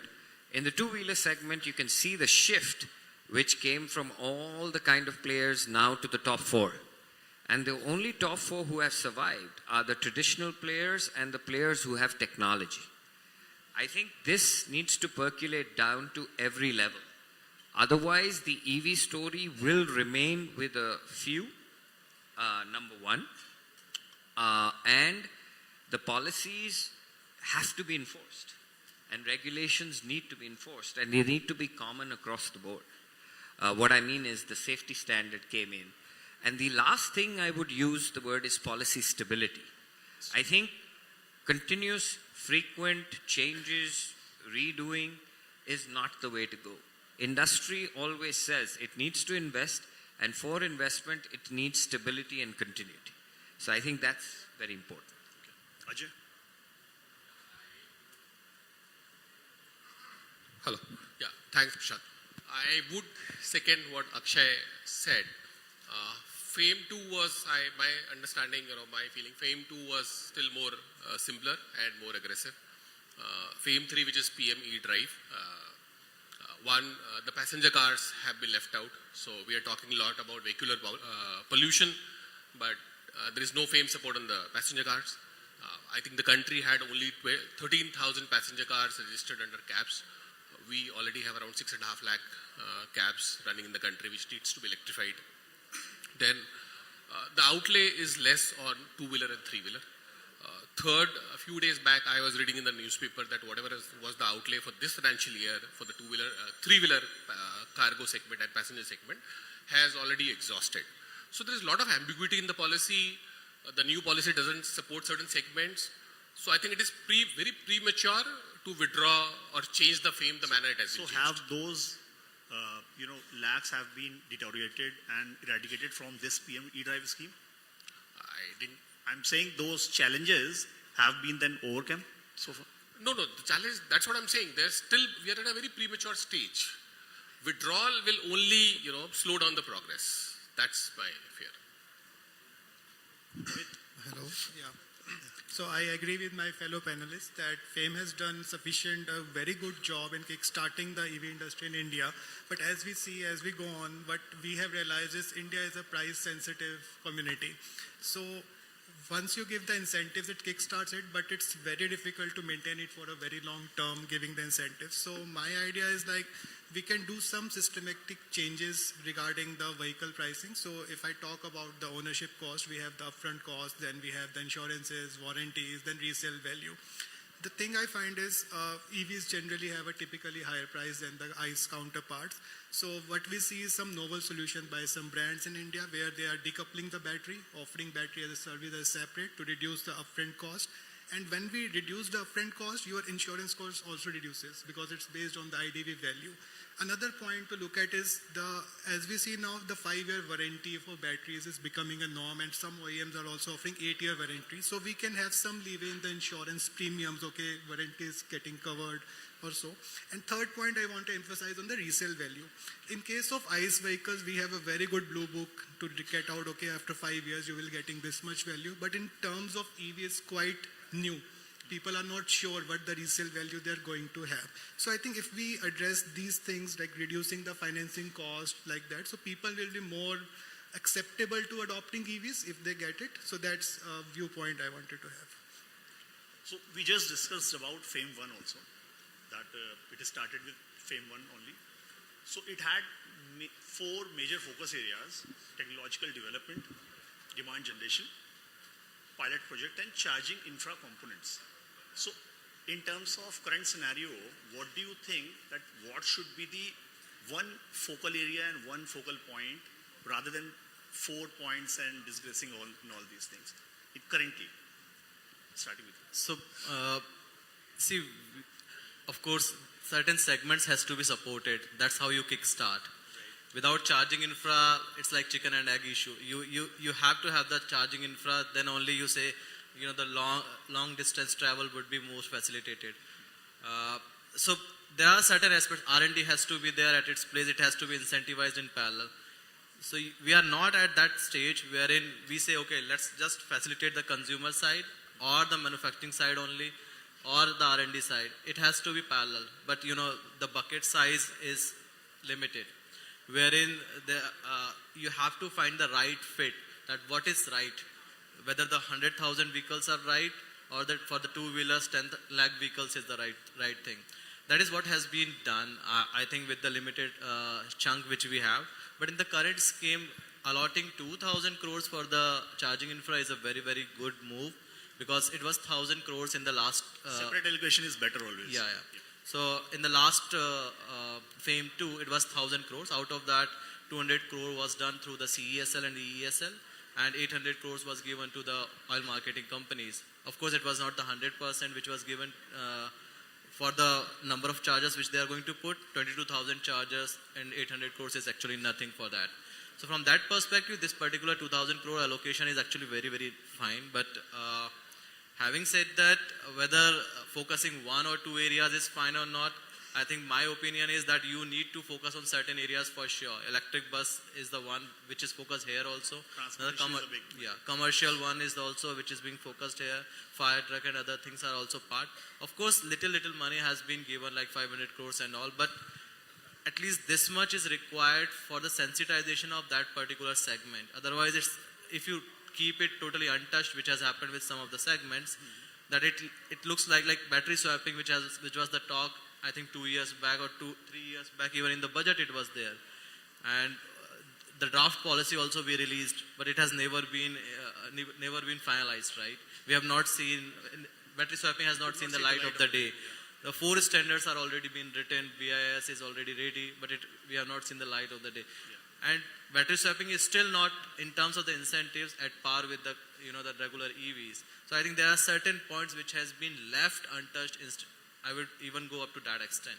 That needs to be addressed. Yeah, you. Okay, so I think let's start with, I think the word should be encouragement. Subsidies, etc., like someone said, are not good enough to base a business model on forever. But initial support is definitely required when you seed something new, right? So from that angle, I think whatever the government has done is very welcome. But I keep using the word encouragement. I think it starts with consumer is king, right? Consumer is going to buy what is convenient, easy, etc.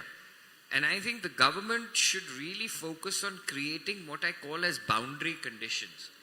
To say, this is the safety standard, this is the tax incentive, to encourage that we will do. Maybe even if you own a green vehicle, like California started that in the times of Prius. I remember when I was in the US, you could actually take an income tax write-off on your personal income tax if you bought one of those cars. And I think when we go into the encouragement phase, it's not about subsidies, it's about what the consumer desires and not over-regulate. This over-regulation and red tapeism kills industry. Tesla was Tesla because it succeeded. He put a highway charger network of superchargers, etc., and then put our car out. Seamless, right? And I think if you encourage industry without red tapeism, today, I don't know, there are people who put up charging stations just to get permission, to get a line, to get a land. I mean, it's a royal, struggle for people. I mean, everybody should be on the same page. Just finish off over-regulation, put your boundary conditions and tell everyone that you work with industry. When private industry comes in, as I say, the government's role is, to be hands-off from industry, but to create policy and regulations which is not over-regulated. So I think that would encourage. So I think the word should be encouragement rather than demand generation. Red tapeism is a big speed breaker. I mean, anyone who's done business in India knows what the red tapeism issue is. And it's so deep-rooted and so painful for a lot of industries that, it kills innovation. Today, you want to try something new. Afterwards, the government will come in and say, hey, you did it wrong, shut it down. And it's just, Very honest answer. Yeah. So have you See, say, please? the four objectives of the FAME, out of the four, the three is more has to do with the government, R&D, the public infra, and the charging. If you see from the consumer side, the demand generation was I always felt that demand generation was the very, very key in terms of driving the real adoption of EV. If the consumer doesn't have an incentive to buy the EV, if the cost of owning an EV is 30-40% higher, he doesn't recover the cost of the EV in the entire life cycle of 5 to 6 years, then I strongly feel, there'll be a challenge in terms of EV adoption. As a consumer, we are very, very price sensitive country. Nobody wants to pay 30-40% extra value of the product just to be a green crusader. It's good to talk, but when it comes to spending money, it's a challenge. So our expectation was that in FAME 3, we will get subsidy for the consumer cars also. But There is no subsidy at all for the consumer cars. Two-wheeler, three-wheeler also the subsidy has got reduced again. Yes, So it's gone. I think that there is a little challenge. So the investment in public transport, the investment in charging, the investment in R&D is a long drawn process. It takes 5 to 7 years to see the real visibility on the ground. Probably more lucrative, demand generation incentive could have triggered the industry in a different direction. That would have helped the OEM invest more in the new product lines. And I think that should have done the industry much more than anything else. Great. So in lines of getting consumers accepted for the EVs, so there are basically three things we can look at. One is the customer acceptance, one is cost competitiveness, and the charging infrastructure.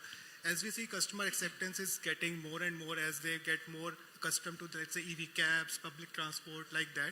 Cost competitiveness, we have already talked about how we are providing subsidies and all. But in terms of charging infrastructure, what we feel is, yes, we are pushing it out a lot. We have the PLI schemes pushing it out.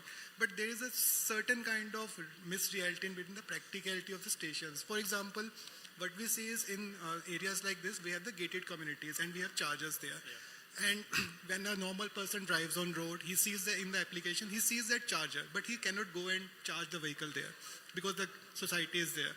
So in those cases, the utilization of that charger goes down, even the person is not licensed. So virtually it is there, but it is not practically there.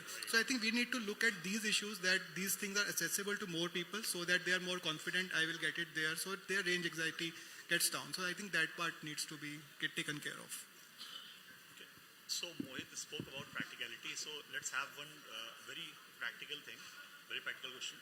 On one side, we have FAME India scheme as per its, what we call in business, budgetary outlay, the allocation part.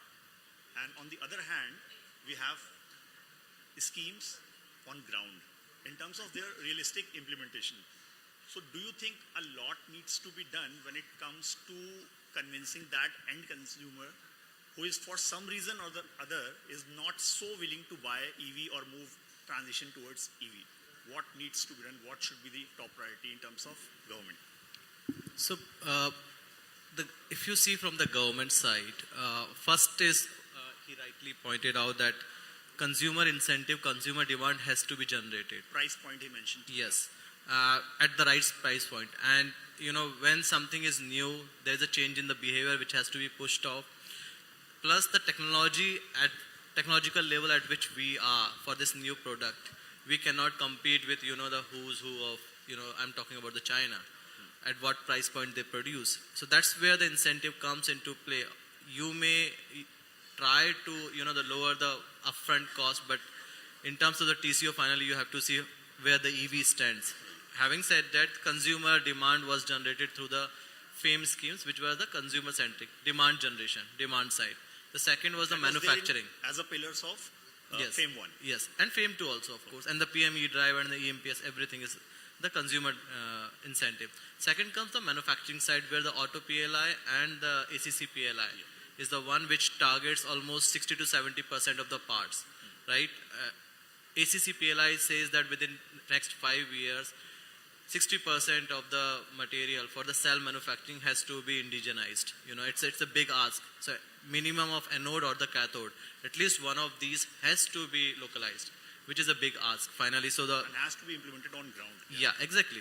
And that's where we are seeing already 16 companies have already announced, and already inbuilt process is around 53 gigawatt hour. Pritesh is not here, otherwise he would have actually validated it also.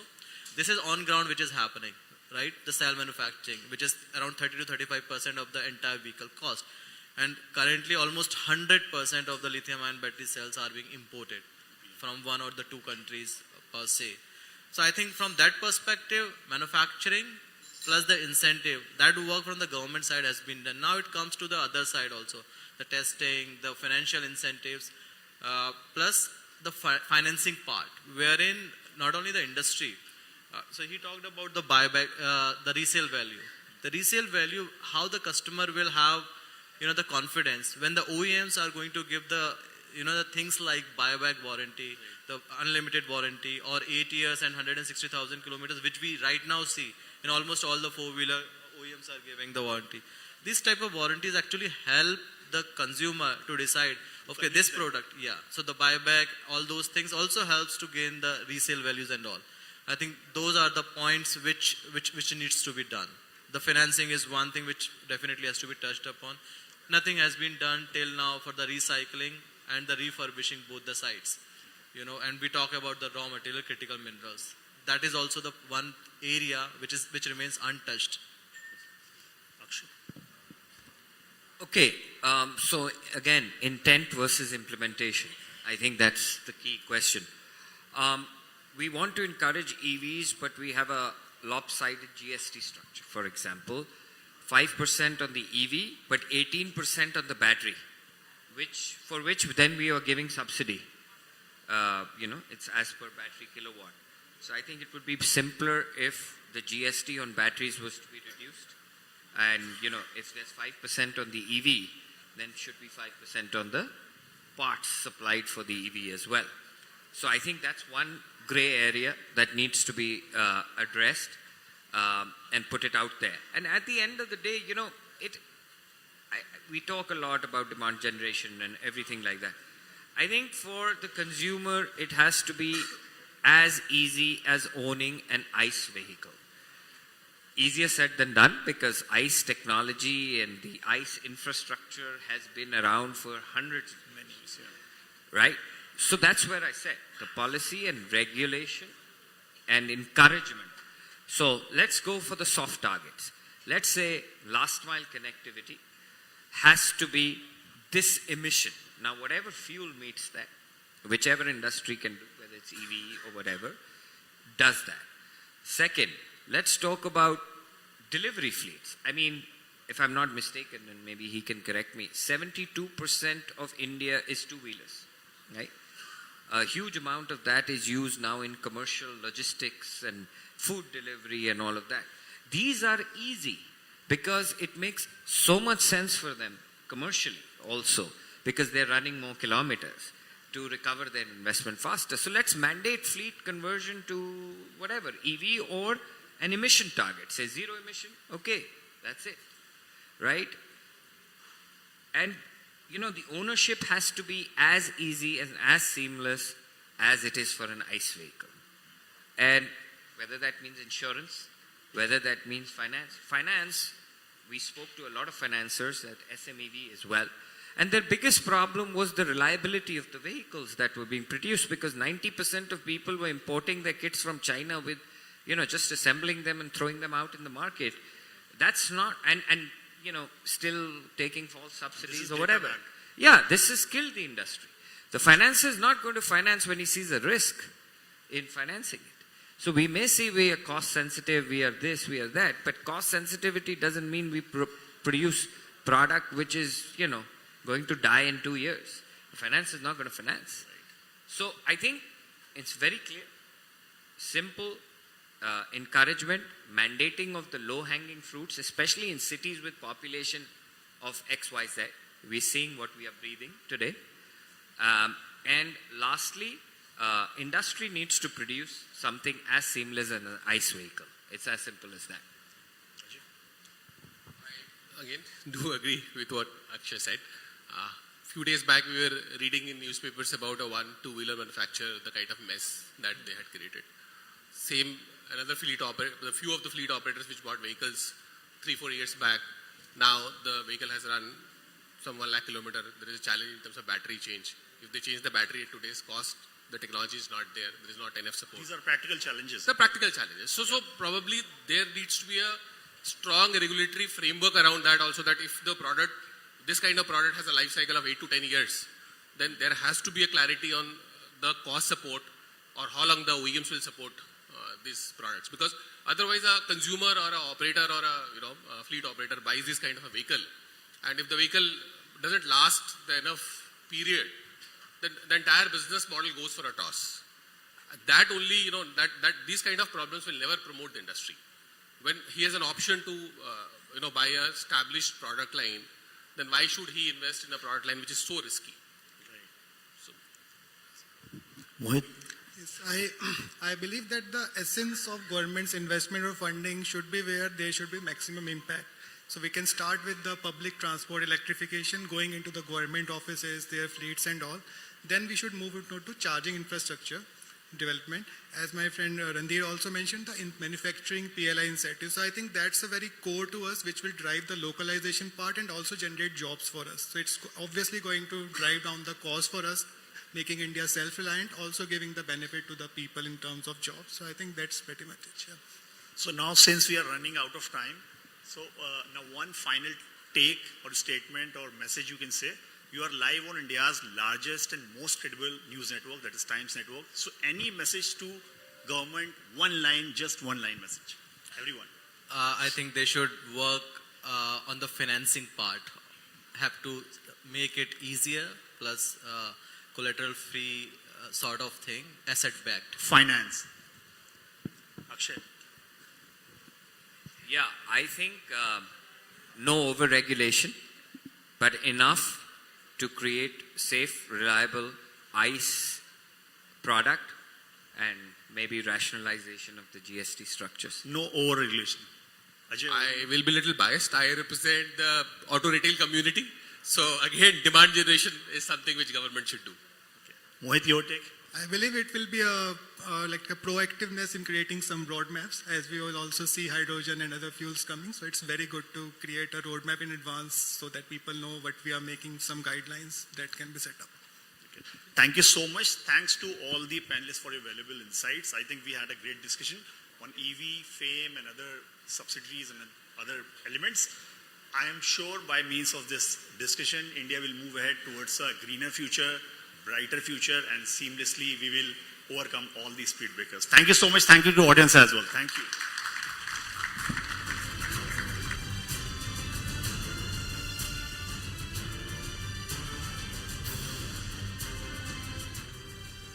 A big thank you to all the panelists for sharing their insights on policy and financial incentives that are needed to give the required push to green mobility. And thank you so much, Prashant, for bringing the best out of the panels.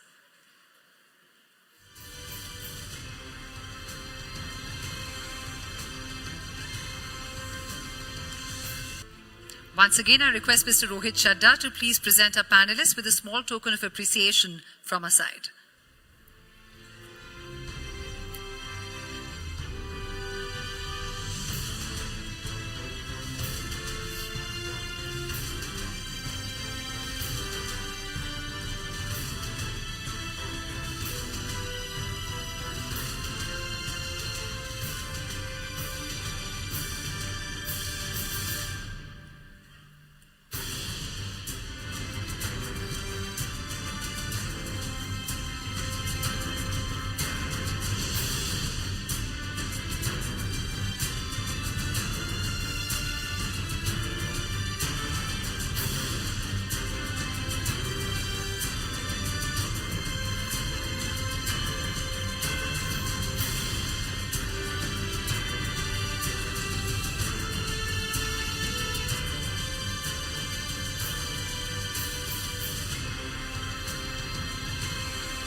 Thank you once again to all the panelists. Thank you, Mr. Chadda, for doing the honors. Thank you.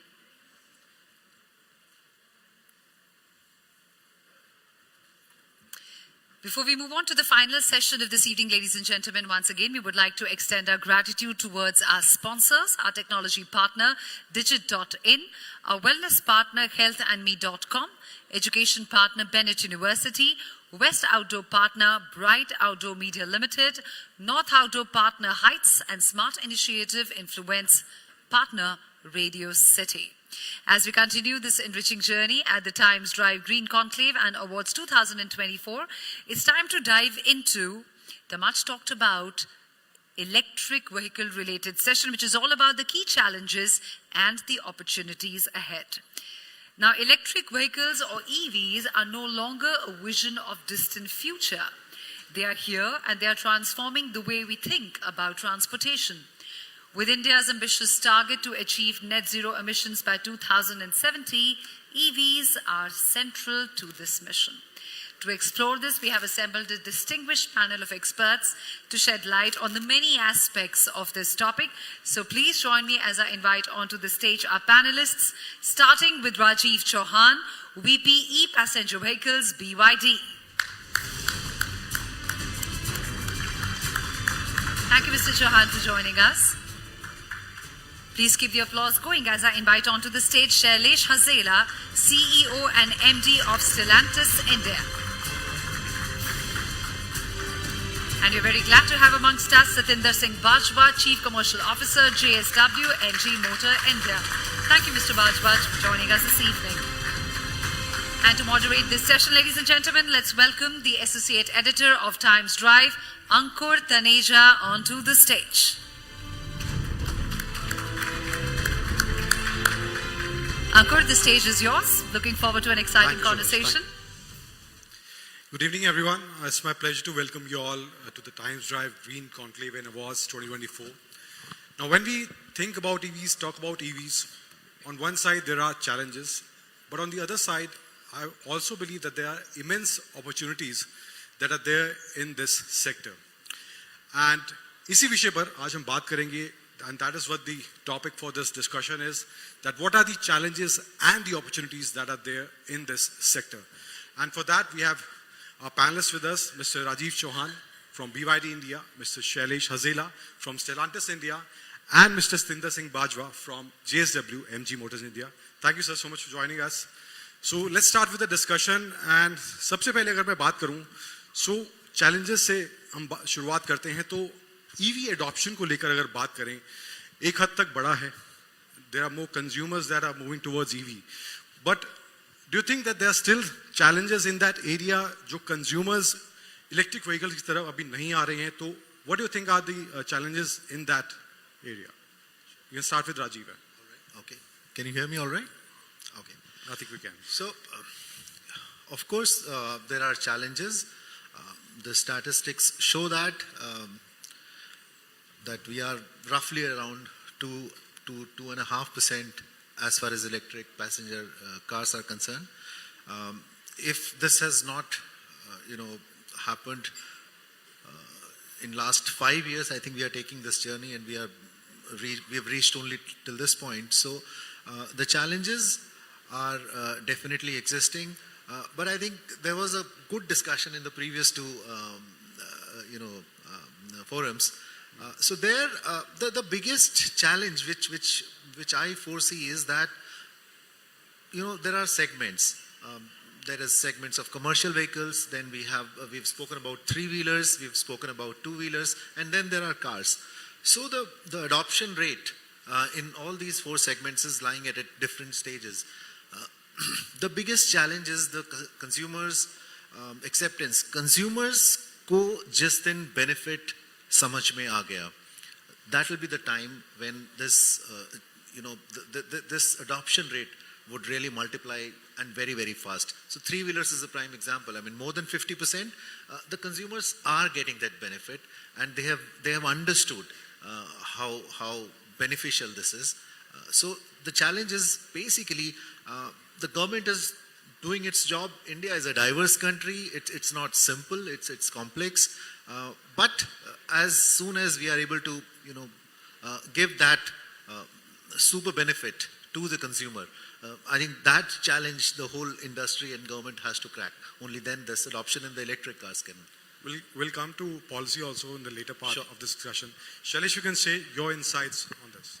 Yeah, in my view, there are three elements when it comes to India on most of the things. The first is it has to make sense to customer about cost of acquisition. Second is range anxiety, which is still not taken out, and earlier panel were talking about having so many chargers but unutilized, etc. So that is still a big issue, not only in India but across all. And third, when it comes to India, we are the country where we don't throw a bucket without utilizing it live. So resale value comes to the real fact. So these are the three elements which we need to work. Bring EV at a cost of ICE so that customer is picking up. Second, range anxiety should not be there in the mind. It has to be similar to the ICE, where government policy, government encouragement, like earlier panelists said, how government can encourage, similar to petrol pump or charging stations across all the India, where range anxiety can be taken care. And obviously resale value, because 8 years, 5 years, what will happen to that battery? There are obviously very good suggestions which are there. We can use battery for energy storage, data center, etc. But it needs to come as a policy, which has to come as an encouragement for the industry to adopt quicker and customer to take that pull rather than push from all the other angle. Thank you. Stinder, if you can. Yeah, I think both the panelists have already spoken about it. So, frankly, if you ask me, I say there are 5 big challenges which are actually holding consumers from EV adoption today, especially, and I'm referring to passenger vehicles. So I think first one, as Shailesh mentioned, definitely the price parity between an ICE and electric vehicle is a cause of concern. Second, while range anxiety is there, but let me tell you one thing, range anxiety for a consumer is more in mind. Because if you look at some of the data, 80-85% of the consumers, they charge the electric vehicle at their residence. So while it is there, but I think it's more in the mind, I would say. The third is the worry about the battery. See, in an ICE vehicle, consumer knows if something goes wrong with the engine, something will happen, he will get it repaired, and there is a solution to it. For a battery of a new energy vehicle, which is almost costing almost 40-45% of the total cost of the vehicle, if something goes wrong and if a manufacturer doesn't give that comfort to consumer, there is a big challenge. Fourth, Shailesh talked about it, but let's understand the fact Indian consumer is very mindful when he's spending money on a four-wheeler. He is very mindful of the resale value. Because in India, we have typically 4 or 5 years life cycle where we change the vehicle after 4 or 5 years. Consumer changes. So obviously the resale value has to be good. Now here the problem is, if you look at the ICE vehicles, the ecosystem of ICE vehicles is well established for the last 30-40 years now. Whereas ecosystem for a EV does not exist today. So there is an anxiety in the mind of a consumer. And of course, if you look at it, the charging infrastructures. While we say the charging infrastructure today exists in the country, but I'm sorry to say, but many of the places, if you see the chargers which are installed, they are not in a condition, they don't even work, right? Most of the places you'll find that you're not even able to identify that if there is a charger put in that particular place. So I think these are 4 or 5 big challenges that I see today towards EV adoption. Now you're talking about the infrastructure part. So what do you think that in terms of infrastructure that needs to be done to make consumers think about, take EVs more seriously? And because government is also pushing it, manufacturers are also coming up with new products. So what do you think in terms of infrastructure needs to be done, and how do you see that it's going forward in coming 5 years? What changes can we see in this area? So to me, I think one of the area which is a cause of concern, especially in super metros and metros, and these are the places where EV adoption is actually happening much faster, is the challenge where these residential societies and all are not permitting very easily the fitment of chargers. And as I said, 80-85% of people are comfortable charging their EVs at their residence. So I think there has to be some kind of, push there where customer sees this comfort. And as I think one of the earlier panel members also mentioned that where you're going for your work, if you are able to install chargers, public locations, if you are able to install charger, that will really be helpful going forward. And I think I must commend that some of the new initiatives the government is putting in place. And I was really surprised some of the new highways that are coming up now. At every 30-40 kilometers, there is a charging infrastructure which is coming up. So I don't think going forward next 4 or 5 years, charging infrastructure is going to be that big a problem. There are two reasons. One, you will have technology, you will have vehicles which will have much better range going forward. So there's a lot happening on the battery technology. Second, second is in terms of, public partnership. A lot of people are coming forward to install charging infrastructure as well. And government is also taking a lot of initiative. Manufacturers are taking a lot of initiatives in terms of putting up these charging infrastructures. So to me, I don't think charging infrastructure 5 years down the line, what we are talking, would be a problem. It would be a much simpler thing what we see today in CNG situation. Because the range of future vehicles even today is going to be good. I think one thing which I would like to mention, and somebody talked about, as manufacturers also, we have a bigger responsibility of delivering quality products to the consumer. Because somewhere the consumer also has lost confidence on the electric vehicle. And that's where it's slowing down a little bit of adoption also, because we talk of X amount of range and you get 50% of it. Then there are safety concerns with two-wheelers, especially today. I think these all things we have to get over these things over a period of time to build that confidence in a consumer. Rajiv, your take on that? Yeah, just on the charging infrastructure, I think there's a couple of things, we discuss internally, I'm sure.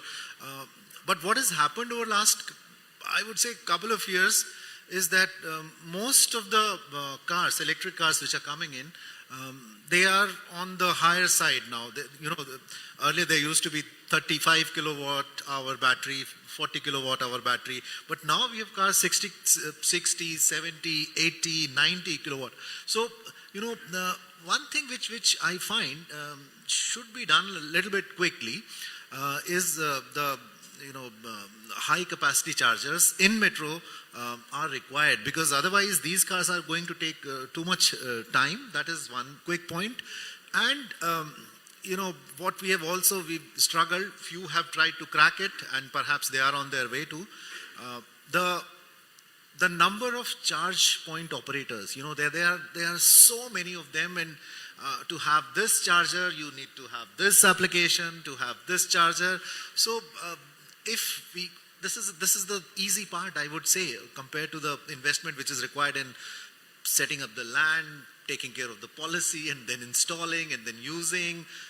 If we can have a combination, if we can have one single platform to get it operated. In few other countries, they are doing it perfectly. So these are the two quick things. The car's battery capacity is increasing, so we need a little. We have, in my place where I stay, there are 10 chargers. 8 of them are AC chargers, and I struggle sometimes.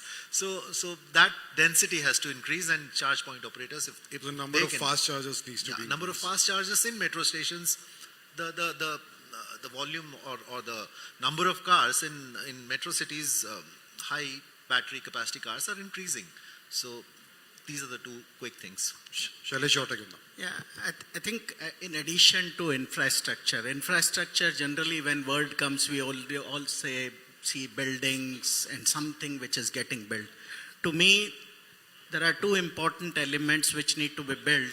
The one is technological infrastructure. Power density ratio has to go up so that weight of the battery come down.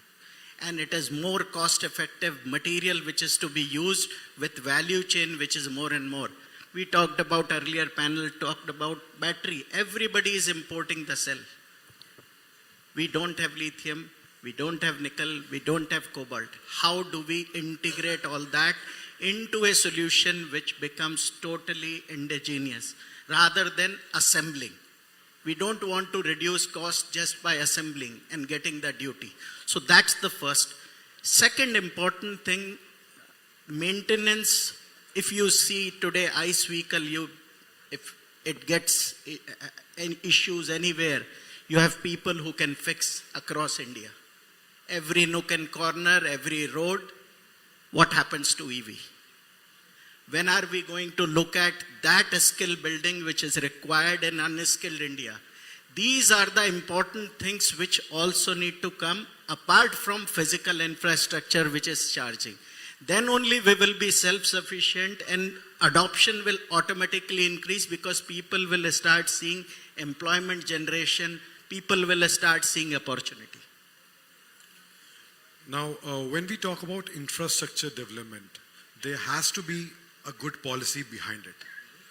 So policy-wise, if we talk about what do you think that needs to be changed or what do you think is working out in the current scenario? So your take on both the questions. I mean, so, basically a quick point, and it was a great point made by in the earlier conversation. You put us third, and all the discussion and all the points came in number one and number two discussions. So the point which I pick up and I reiterate,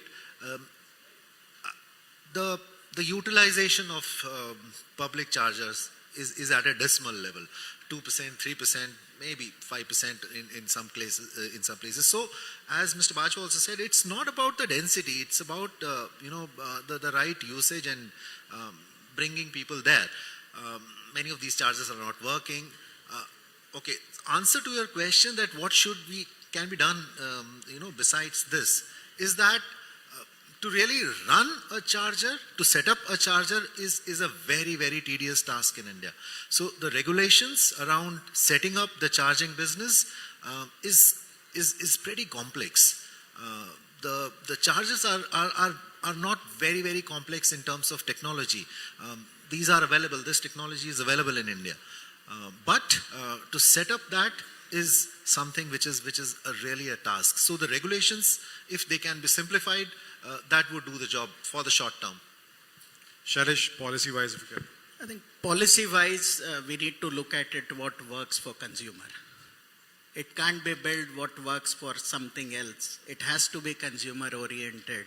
And like Minister said, Honorable Minister, that waste has to be converted into opportunity. That's where it needs to be looked at every element. How do we build infrastructure? How do we build charging stations? How do we create opportunity? If I have a street, there are 2 houses which have charging station. If cars are parked in the street in the night, 2 houses can give and earn money. That is what needs to be seen, because when people will start making money out of it, people will adopt this very quickly, very easy, and this is what is needed in terms of policy. The way petrol pump has been forced, allocated, run, now it is managed very well. Why can't we have charging stations also in the similar lines? Stender, I think policy-wise, definitely you require policies which are consumer-friendly at the end of the day, and at the same time, manufacturers also. I think somebody mentioned some time back, the previous panel. See, auto industry today is in a flux, if you ask me very frankly. And it is not the auto industry, it is the component manufacturers. Other people also are in the flux, because for next 5 years, this situation is going to remain like this. Only after that, things will stabilize that which direction are we really headed. And to me, the right balance of technologies should coexist. That's very critical, very important. So, new energy vehicles, whether you talk about your ICE vehicles, a right balance has to coexist over a period of time, right? But yes, all these technologies must meet the environment norms that we set for themselves. Second thing is, if you look at globally, EV adoption has not happened in a very natural way. There has been push by the country, government, various governments, whether way of incentives to the consumers, largely to the consumers. Only then it has moved that direction. I think in India, since there is a, right now also, there is a price parity between a ICE and a electric vehicle, and consumer does feel that difference in the price parity. I believe the state governments must come forward and be consistent, most importantly, in the policies. I think one of the dealer partners here who was representing FADA also spoke about it. I think the state governments need to give incentives for some time to ease the EV adoption, whether it is in the form of waiver of registration or road tax, because currently the adoption is if you look at penetration, it is 2.5%, not more than that. So even if it goes 5%, is not going to make that bigger difference on the state exchequer. But I think that will help the environment in a much bigger way. But what is needed is a consistency in the policy. So you decide a policy, it should not so happen that I'm giving you for next 3 months, after that it is finished. So 3 months you sell, after that 6 months you sleep after that, which is not correct. So I think there has to be consistency in the policies that the government gives. And consumer at the end of the day has to be kept in mind, more than the manufacturers. अब electric vehicles की बात होती है तो recycling को लेके भी एक बहुत बड़ा चैलेंज सामने है कि बैटरी में जो कंपोनेंट्स यूज होते हैं उनका रिसाइकलिंग किस तरह से होने वाला है, क्या उसका प्रोसेस होने वाला है, एंड जब वो एक बहुत बड़े स्केल पर होगा तो वो कैसे मैनेज होगा, तो वो भी एक चैलेंज है. अभी आपको लगता है कि इस टाइम पे कि उसको एड्रेस करा जा रहा है या उसको और ज़्यादा सीरियसली लेना चाहिए इससे पहले कि वो एक बड़े स्केल पर पहुंच जाए. So what do you think you as a manufacturer individually are taking initiative in this direction? So globally, circular economy is going to stay, and that will create an opportunity for many of us in India. This is not very known, but this has to be there if we are talking about battery, EV vehicles, because that is going to play an important part in your resale value and your continuity of the price sustainability in a long term. So answer is very simple: circular economy for everything till the time we get to the last ounce of metal out of it or energy out of it, I would say. Rajiv, you can share Sure. insights. Already, I think there is government is cognizant of that, and they have some basic framework already available that how should this proceed. And in last 5 years, quite a few companies have come up, sprung up, because they realize this is their business opportunity as well. So, and let's understand this also, that, you know, first cycle of 7-8 years of ownership has not been completed. I mean, it would be maybe less than 20,000 cars, which would have done 5-7 years that we typically speak for a electric car, battery to really. So there are companies which are which exist in India, and there is a basic policy framed already by the government. I think it's a matter of time that this is. Do you think that the right steps are being taken in the direction? They are in place, and many private players have already come up and they are taking up this challenge. Yeah. So it's on the right direction. Sundar, if you can share. So there are players who are getting into, as Rajiv said.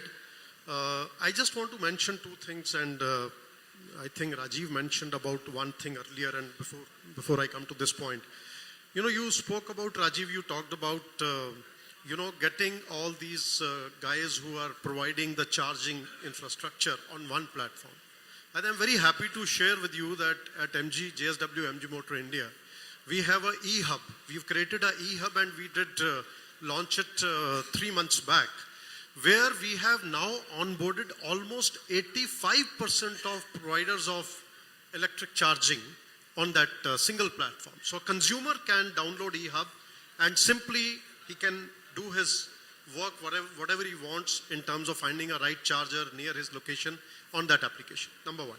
Number two, I think a lot of work has to be done now. Coming back to your point, has to be done on creating an ecosystem for the reusability of these batteries. Because one, I think we have to look at how we can bring in a technology where the cells can be changed and you can extend the life of these batteries which are being used in the car. And after that, how you can give a second, third life to these batteries, a usage.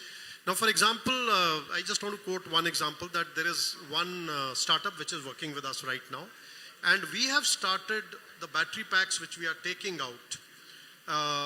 We have started giving it to some of the places which need them right now. For example, in Uttarakhand, there are some of the schools where we are providing electricity through these, refurbished battery packs. So I think this is an area which still needs to be developed, but it's very important that ecosystem gets developed because only then you will really see the benefit of EV adoption.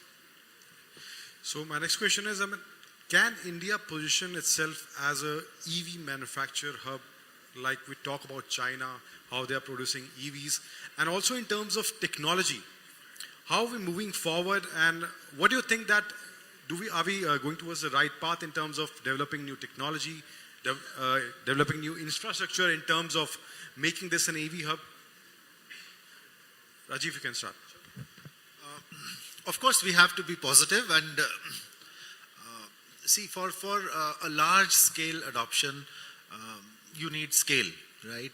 And the topic of this discussion is about opportunities. So what I'm positive that we are ending at around 4 million this year, the car sales. Just imagine by some forecast, if this grows to around, let's say, 7-8 millions, and we touch a value of a percentage of around 20 to 25% adoption, so that translates into 1 to 1.5 million cars, electric cars. So that is giving us the scale. So as far as I see next 5 years, scale is there, and with scale, definitely you will be able to invite investments. The partners who are ready to invest come in and make these technology locally available. So I believe it's a slow process. I'm sure any technology adoption. So we are at that typical curve of, let's say, the early adopters are there, innovators are there, but then there is a chasm which needs to be crossed, right? So early majority will happen. It's a slow process, but the government, the industry, OEM players, and the consumer, as soon as they all three meet, line up, I think it's there. 5 years, my prediction is 5 years, we are heading towards that scale, and then it should be a large economy for us, EV cars. Shailesh, quick thoughts on that. Yeah, why not, provided we have technology and cell. These are the only two. All other component supplier have got all technology, whether it is e-motors or AC-DC charging or cables, etc. We have everything because we have not reached to the right level of technology in terms of battery, hence technology and cell. Stender, quick take on that. So to me, I think I'm optimistic. It should happen over a period of time. So I'll simply give an analogy. If India can manufacture iPhones and supply to entire world, why can't we manufacture EVs and supply to the whole world? So we have, India has some of the best brains, right? Everybody's looking up to India. So I have no doubt in my mind that the shine story, India shining story will continue. It's just a matter of time, and as Rajiv said, it is just a matter of EV picking up that, going into the takeoff stage. People will invest and technologies will come. I don't think that is a challenge. I think we're running out of time. Thank you all so much for joining us at Times Drive Green Conclave and Awards. Thank you so much. Thank you.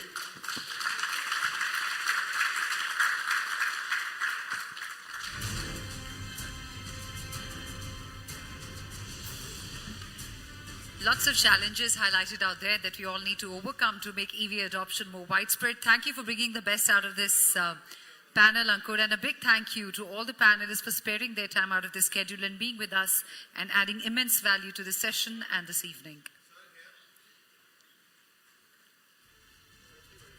Mr. Rohit Chadha requested to kindly be on stage and present a small token of appreciation to our panelists.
Thank you, Mr. Chadha, for doing the honors. Ladies and gentlemen, up next it's time for us to honor the innovators, the trailblazers, and the visionaries in this space. But before that, a request to all our guests who are still outside the hall to please join us back as we're about to get started with the rest of the awards ceremony. But before we move on, a quick word of thank you for our partners, technology partner Digit.in, wellness partner healthinme.com, education partner Bennett University, West Outdoor partner Bright Outdoor Media Limited, North Outdoor partner Heights, and Smart Initiative influencer partner Radio City.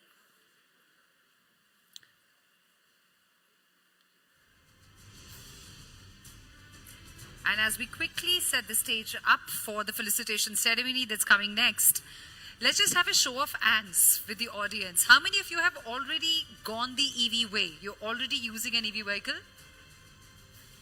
I see 1, 2, 3, 4, 5, 6. Okay, or are planning that the next vehicle will be an EV? Can we have a show of hands? Currently have an EV or plan that the next vehicle will be an EV? Not bad, that's almost 35-40%. All right, if I could ask the audience, which is the biggest challenge do you think towards widespread adoption of EV according to you? Is it the cost, or is it the awareness, or is it the lack of infrastructure? You can just call out what you think is the right answer, according to you. Mindset. Awareness, mindset? Mr. Chadha, according to you? Anxiety. Range anxiety. All right. Anyone else? Costs. Sorry?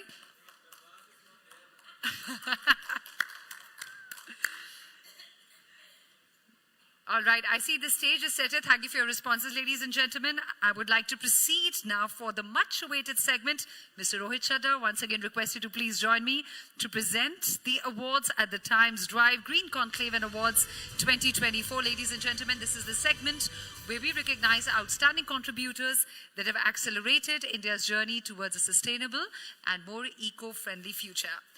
Please keep your applause generous, as this is the segment where we celebrate excellence, starting with the category of Green Initiative towards Sustainable Mobility, and this goes out to Citron.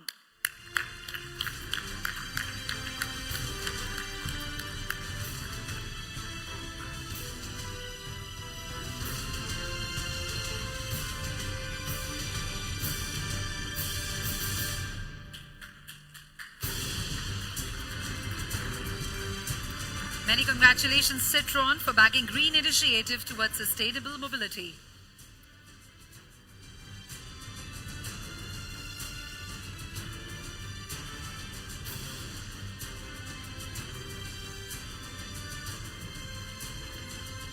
All right, moving on to a big one, which is the EV Car of the Year. Let's see who bags this award, and it's backed by MG Windsor.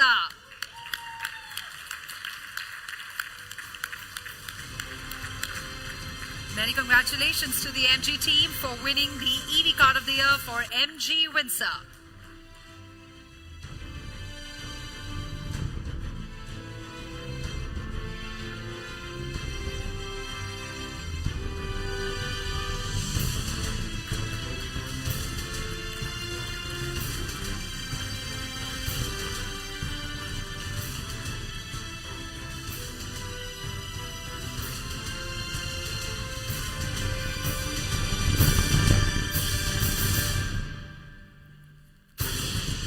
congratulations to a team. That's a big win. Moving on to the EV Sedan of the Year.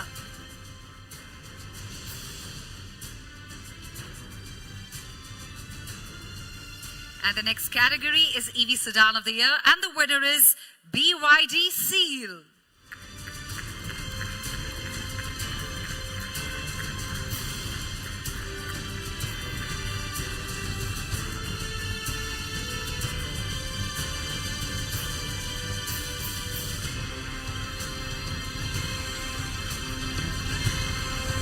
Many congratulations, BYD, for bagging the EV Sedan of the Year.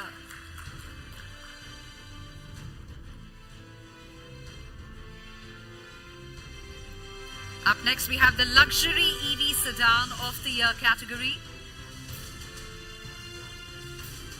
And the Luxury EV Sedan of the Year goes to BMW i5 M60.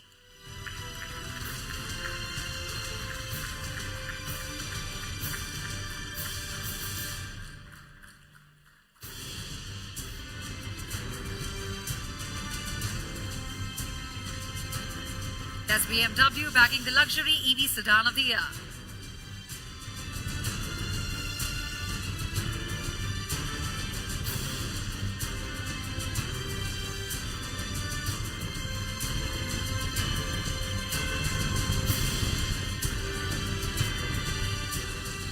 Moving forward to Compact EV of the Year, and the winner is Tata Punch.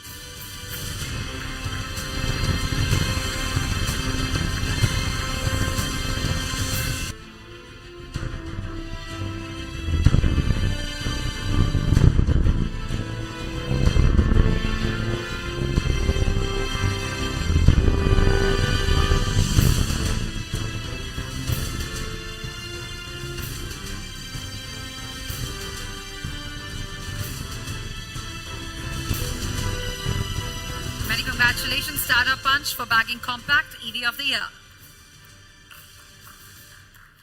And up next is Best Design EV Two-Wheeler, and this one goes out to Oben Roar EZ.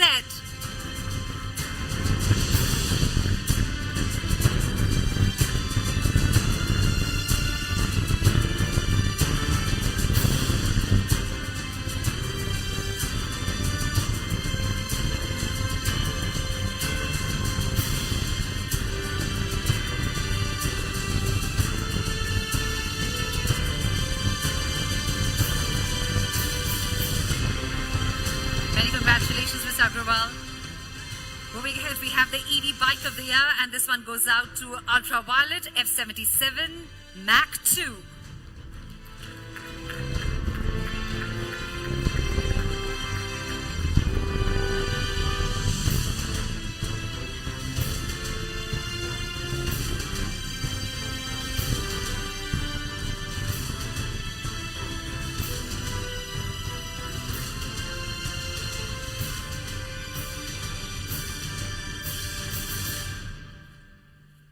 Up next, we have the category of Best User Experience in EV.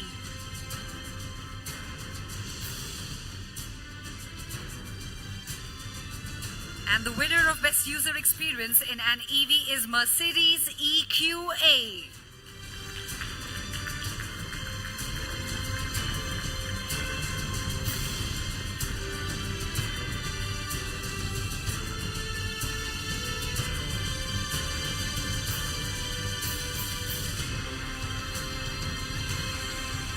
Many congratulations, Mercedes. And up next, it's time to applaud for EV Manufacturer of the Year, and this one goes out to Tata Passenger Electric Mobility.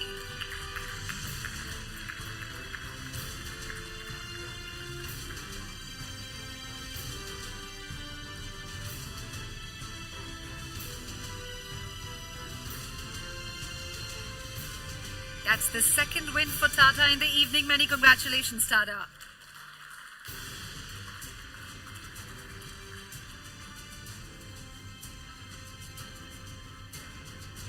Our next category is Best Alternative Fuel Car of the Year, and this one's backed by Maruti Swift CNG.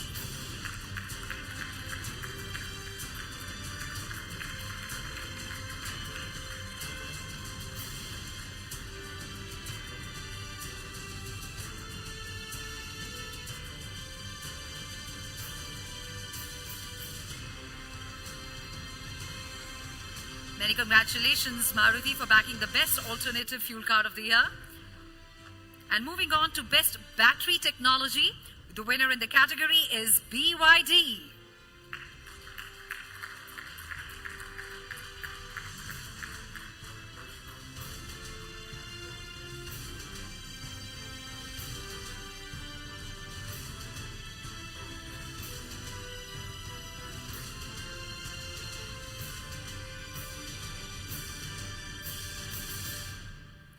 And now let's see who bags the luxury 6-seater SUV of the year. And the winner is Kia EV9.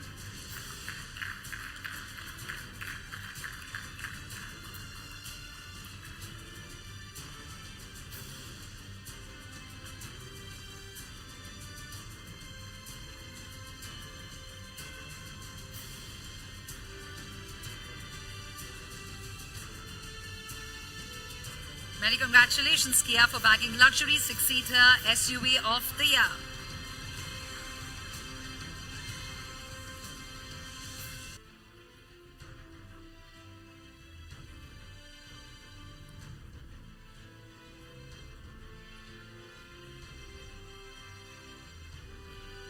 And now the last award in this set of awards is for Best Electric Commercial Vehicle, and this one goes out to Euler.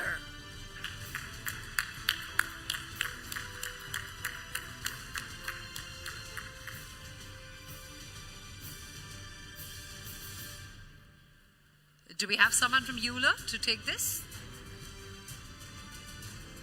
Mr. Chadda, I'm afraid not. We'll make sure this reaches them. Many congratulations to all the winners of this set. Thank you so much, Mr. Chadda, for doing the honors.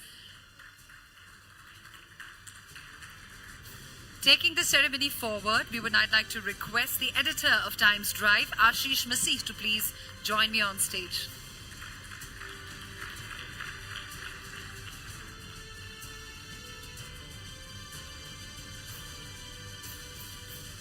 Ashish, exciting categories of content creators coming up now. We are starting with upcoming auto creator, and the winner is Arsh Jolly.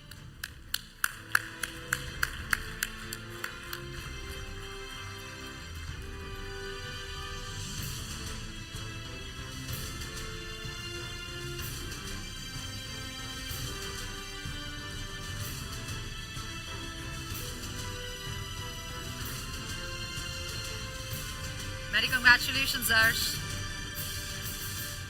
Ladies and gentlemen, I think we definitely need to rev up our engines, show some more energy, better applause. Thank you. Up next, we have popular auto creator in North, and this one's backed by All Hands Together for Dayakaran Singh Dhaliwal.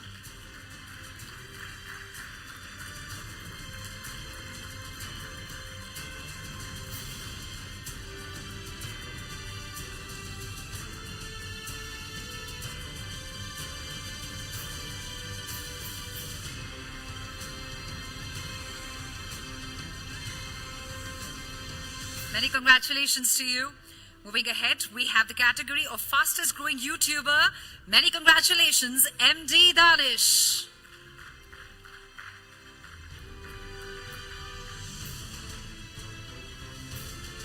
Do we have MD Danish here with us? I'm afraid not. We'll make sure this reaches him. Moving ahead to People's Choice Award for Travel and Auto, and it's backed by Vikash Dayal.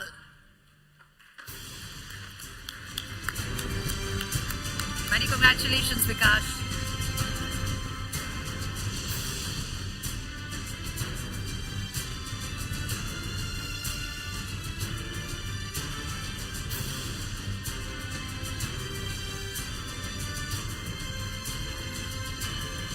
Our next category is Family Drive Content Creator, and the winner is Gagan Modi.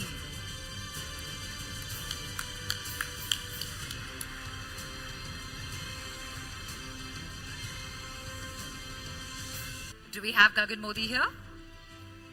I'm afraid not. We'll quickly move on to the next category, which is In-Depth Motorcycle Content Creator. And this one's been won by Harish Solanki.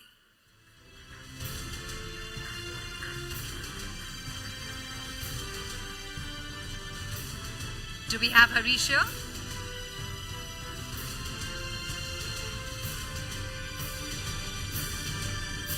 All right, now we're moving on to the next category, which is long-form auto content creator. Many congratulations, Vishal Ahlawat, for bagging that. And we have Vishal right there.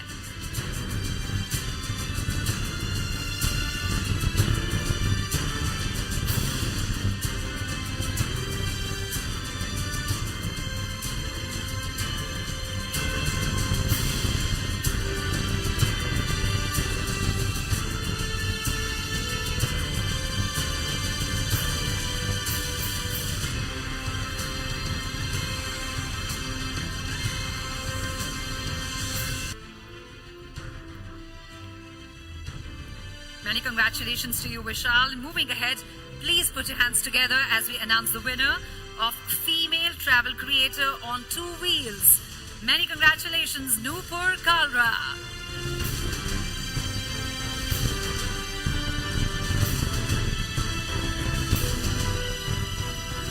Do we have Noopur here with us? I'm afraid not. We're quickly moving on to the next one, which is Driving Tips and Tricks Creator. And this goes to Tushar Bhalla. And there we have Tushar with us.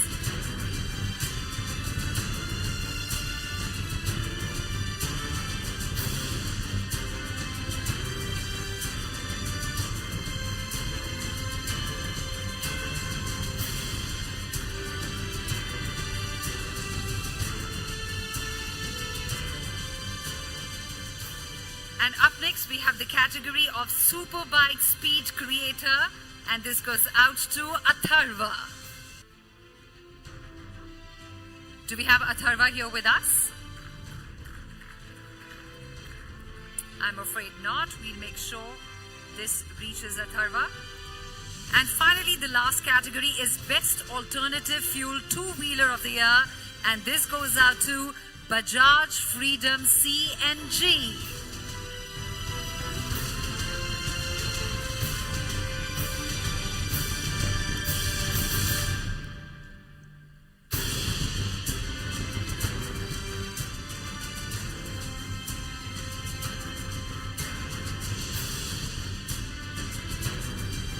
Thank you, Ashish, for doing the honors. I request you to kindly take your seats. Can I have a huge round of applause for all the winners of the awards at Times Drive Green Conclave and Awards 2024. And now, ladies and gentlemen, it's time to present a small token of appreciation and express our gratitude towards our sponsors. I request Mr. Rohit Chadda to please join me once again onto the stage.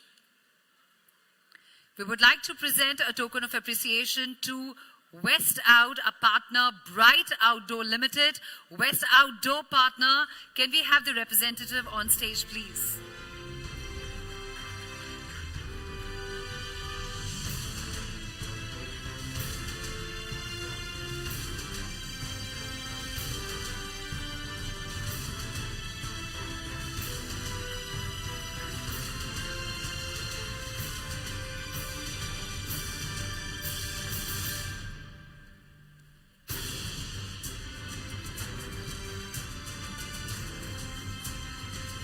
Up next, it's time for us to recognize our second North Outdoor partner, Heights.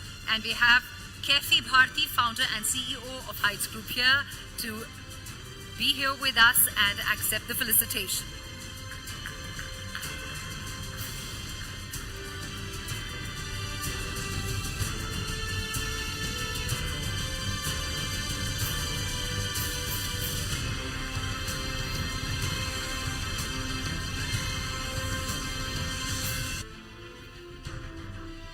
And finally, it's time to felicitate our Smart Initiative Influencer partner, Radio City.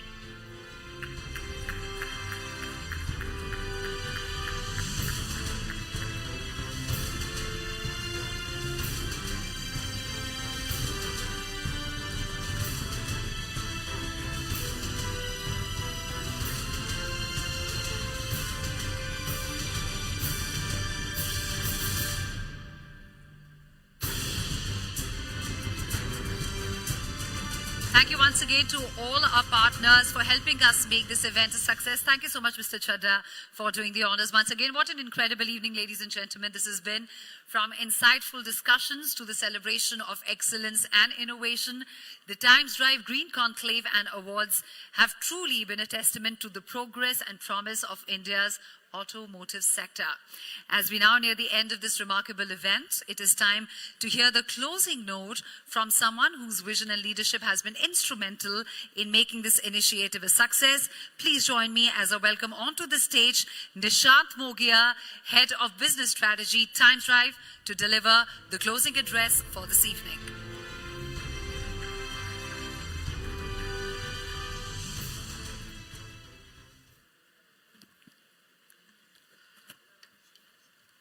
Ladies and gentlemen, as we bring this insightful evening to a close, we reflect on what we truly be called a Green Revolution 2.0, a nation marching towards cleaner, greener mobility that prioritizes not just our immediate environment and growth, but also well-being of future generations. It has been an absolute honor to host Honorable Union Minister Nitin Gadkari ji this evening, and I extend my heartfelt gratitude to each one of you for your invaluable participation. The panel discussions illuminated some of the pressing challenges faced by the industry, and I'm very confident that with continued efforts and even stronger focus, the government, along with all stakeholders, will drive India forward in its mission for clean mobility. Let us acknowledge that this journey has just begun. While many nations have set the pace in the clean mobility race, India has all the potential to catch up and surpass all. When the industry, government, the media unite, building a powerful narrative, all I can say is green mobility is achieved. There is no limit to what we can achieve. With collaboration and determination, I'm optimistic that within the next 3 to 5 years, India will set new global benchmarks in clean mobility. On this inspiring note, I invite you all to join us for cocktails and dinner. Stay connected with us through our timesdrive.in website and YouTube channels, Times Drive and Times Drive Green. Your engagement fuels this movement. We look forward to continuing the conversation. Thank you once again for being a part of this evening.